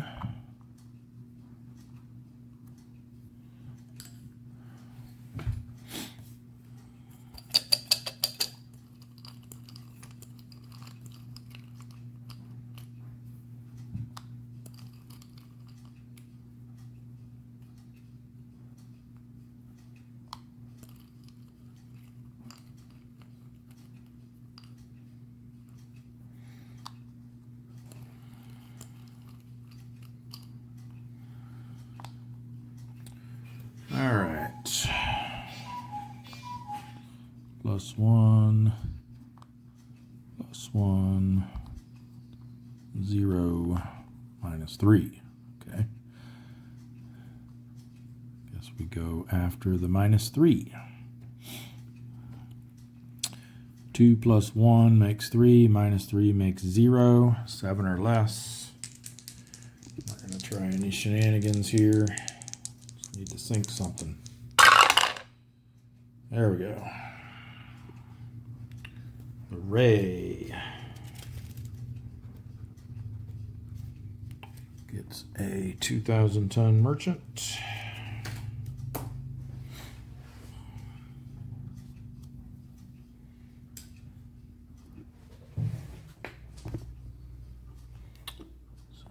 Ship, and 2,000 tons brings us down to 1. Pumps that up another 10. All right, no counterattack, fortunately. Last one was brutal. All right, let's switch to cautious here just to be safe. We'll stay in this column. Destroyer and light cruiser.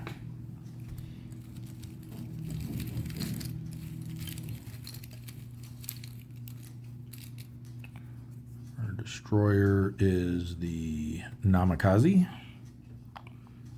I've been fortunate on pulling a lot of those 1,000-ton destroyers this turn. And our light cruiser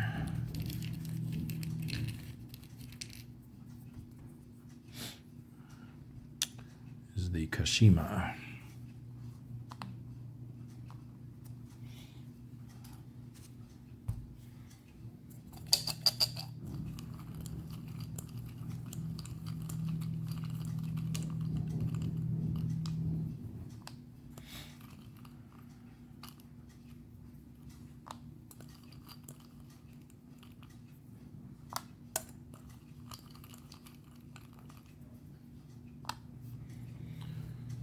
Okay, +3, yuck, +1, yuck, -1, +2.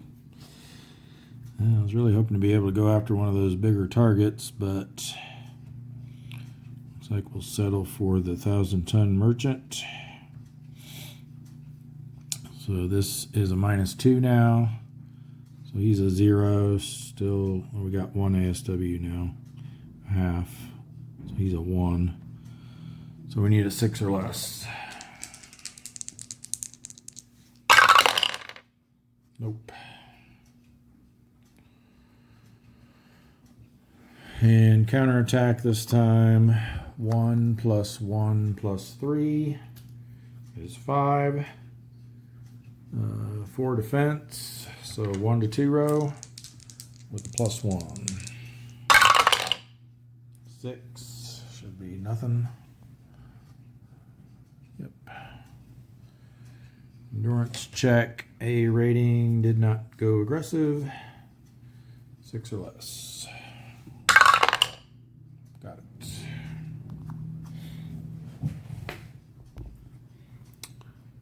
last but not least, the Pompano patrol moves in. No transit event. Search and contact. 1-9. That's going to be a loner, I believe. Yep. White box, red box. Wow, 3 loners this turn. Let's clear this off. DD, auxiliary, light cruiser, Cup A, Cup C. Need a single ship from Cup C.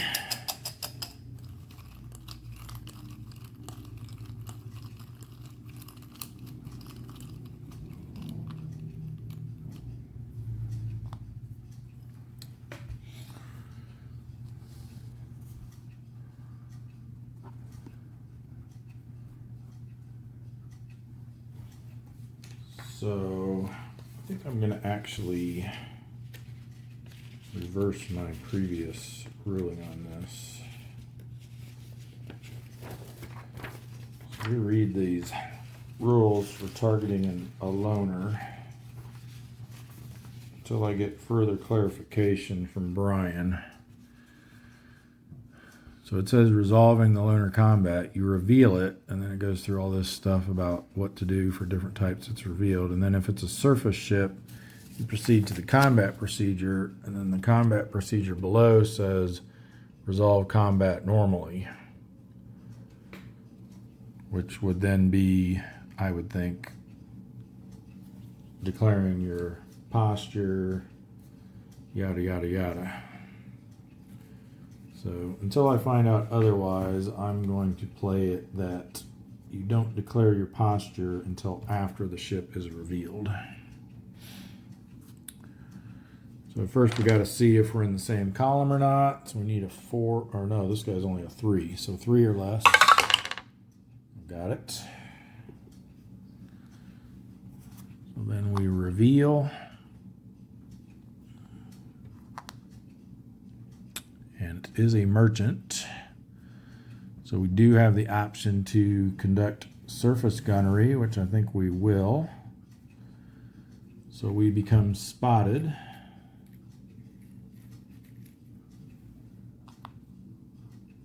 And this does not have a 0 with a slash through it for the ASW value, so they get no ASW for surface gunnery.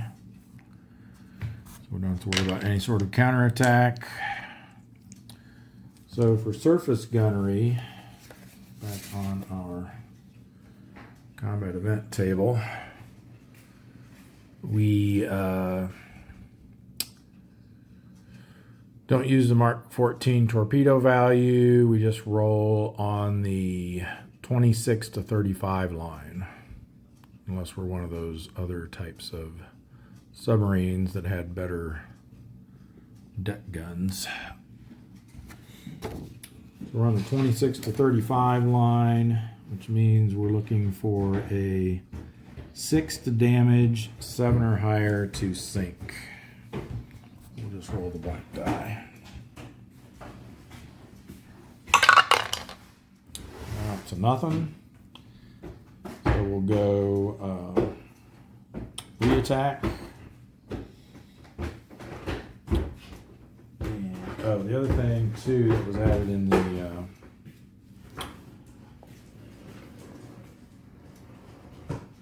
I almost forgot about this. So when you do invoke surface gunnery against a loner, you get a +1 DRM to your roll. So actually, we only need a 5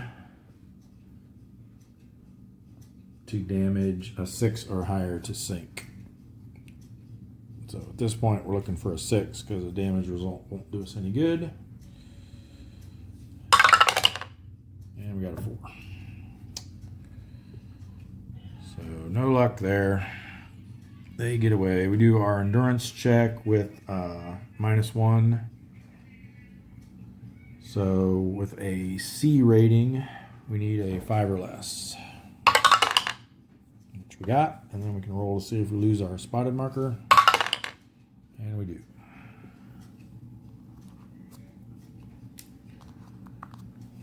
they get to stay out as well. At least we had a lot of subs pass their endurance check this turn, so we should have quite a few for next turn. Especially with this big old pile coming out from Pearl Harbor. All right, so that's all of our subs that were at sea. So let's bring out the S-42 from Dutch Harbor. They will sail through the Aleutian Islands to the Kuril Islands. They're on transit side and there's only one red box, so they don't need to roll. They'll patrol there next turn. We got one sub at Fremantle, the Gudgeon. And we will have them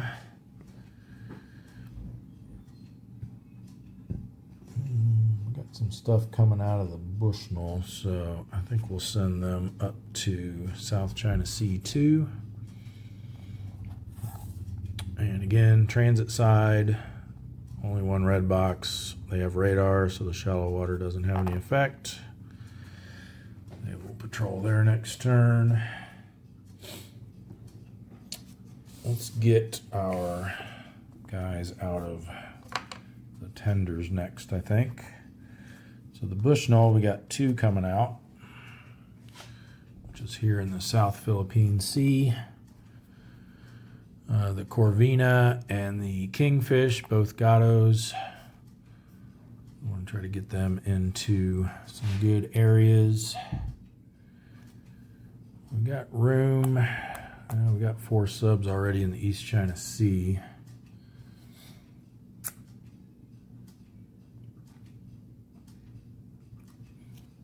We got 3 in South China Sea 1.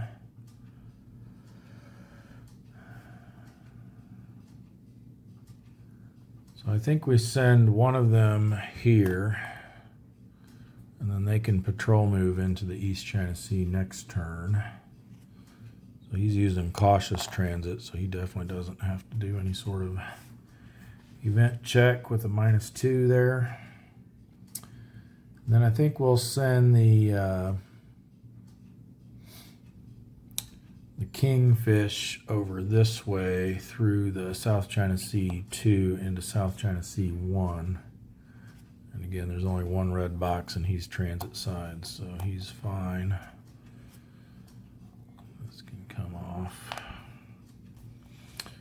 So that's the 2 out of the Bushnell. We got 2 coming out of the Sperry, which is up here in the North Pacific.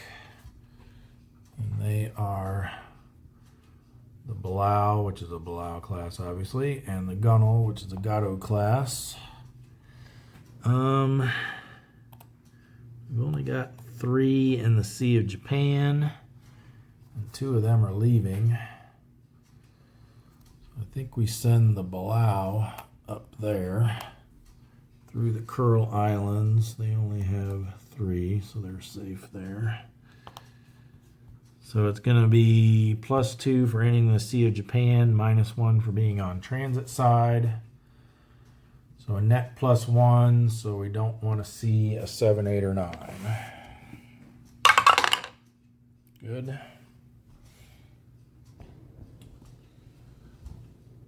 And then the question is, do we risk sending the Gunnel up there as well? Which will have a +2 because they'll have congregating risk. I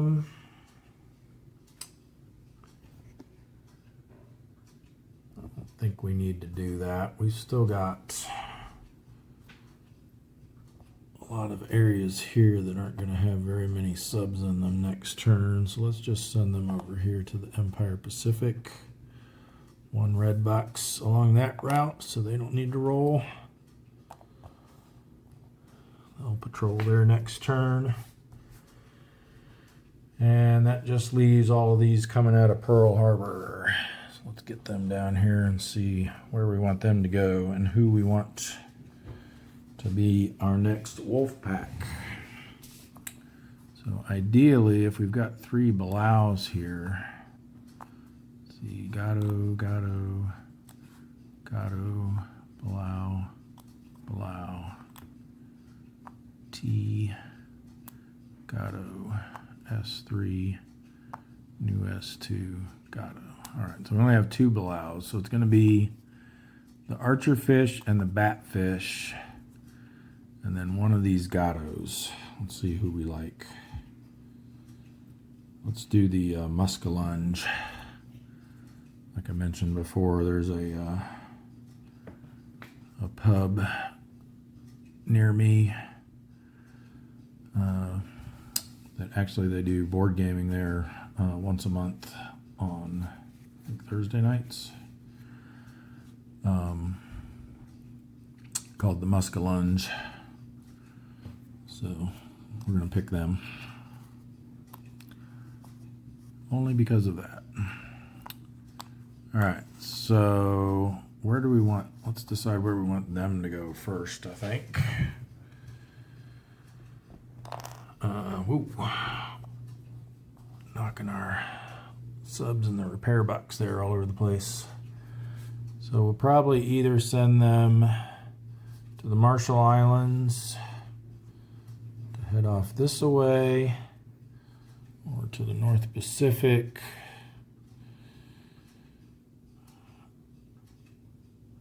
And still, I would just let them get into the Bonins, which they can get to from the Marshall Islands anyway. I think we send them to the Marshall Islands. And we'll flip them to patrol side. Remember, they only count as 2 submarines for congregating risk. So we only have 3 here right now. So we could get 1 more in there. That still leaves us with 6 that we got to send somewhere.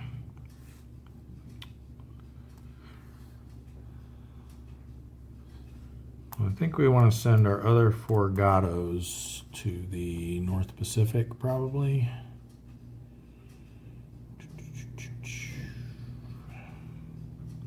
Yeah.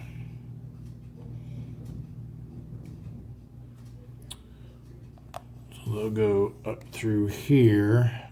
Now the first 3 won't have to make a transit event check because they're -1. And there's only 1 red box. However, the 4th one will.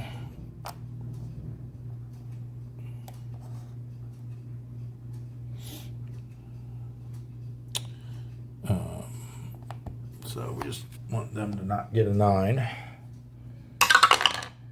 Good. Have them patrol from there. And then that leaves the Gar, the S44, and the sailfish. And I'm wondering if maybe we send them down south here to the Solomons. And then they can come up into the Carolines and get somewhere decent after that.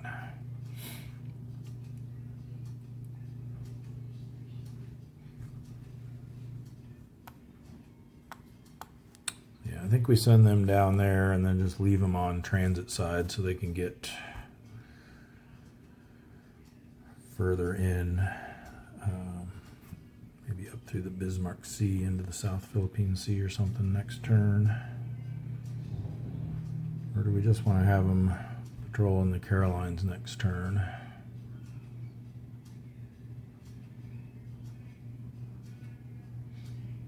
Yeah, you know what? Let's just do that. We'll flip them to patrol side. There's no red boxes along their route, so none of them have to do transit event checks. And that's going to do it for the operations segment. So if we go now to the end turn segment, like I said, there were a few modifications here to the conclude turn phase. Some of it was just kind of reordering things to match the order that they're specified in the rule book. Also, it was missing the bit about removing ultra markers, so we added that. So check for scenario victory conditions. We haven't won yet, so we already took care of removing all of our spotted markers as they finished their operations segment. So we just need to remove our ultra markers and remove or improve tropical storms or typhoons. So that doesn't happen because we don't have any. And then we advance the date markers on to week 2 of December 43. So we finished out week 1 with 453 ships sunk. So we will be doing a torpedo improvement check next turn. We crossed the 2 million mark, so we're at 2,021,000 tons sunk. Our Wolfpack experience improved to 2, but we did lose quite a number of subs. We're up to 62 lost subs now. We lost a total of 3 subs: the Sea Raven, the Grayback, and the Cod. And for ships sunk, we ended up sinking 1, 2, 3, 4, 5, 6, 7, 8, which isn't great. And only total tonnage of 15, 17, 25, that's 10, so that's 35, 40, 41,000 tons. So not that great. I mean, not our worst week ever, but certainly should be doing better than that at this point in the game, I would think. But hopefully with all these subs that we just brought out, and a lot of them, at least a pretty decent number of them, being able to stay out this from this turn, hopefully we can get some more work done next week. All right, so that's going to do it for this episode. Thanks everyone for watching. Glad to be back to recording this again after a bit of a hiatus there. So looking forward to jumping into the next turn, and we will see you in the next episode.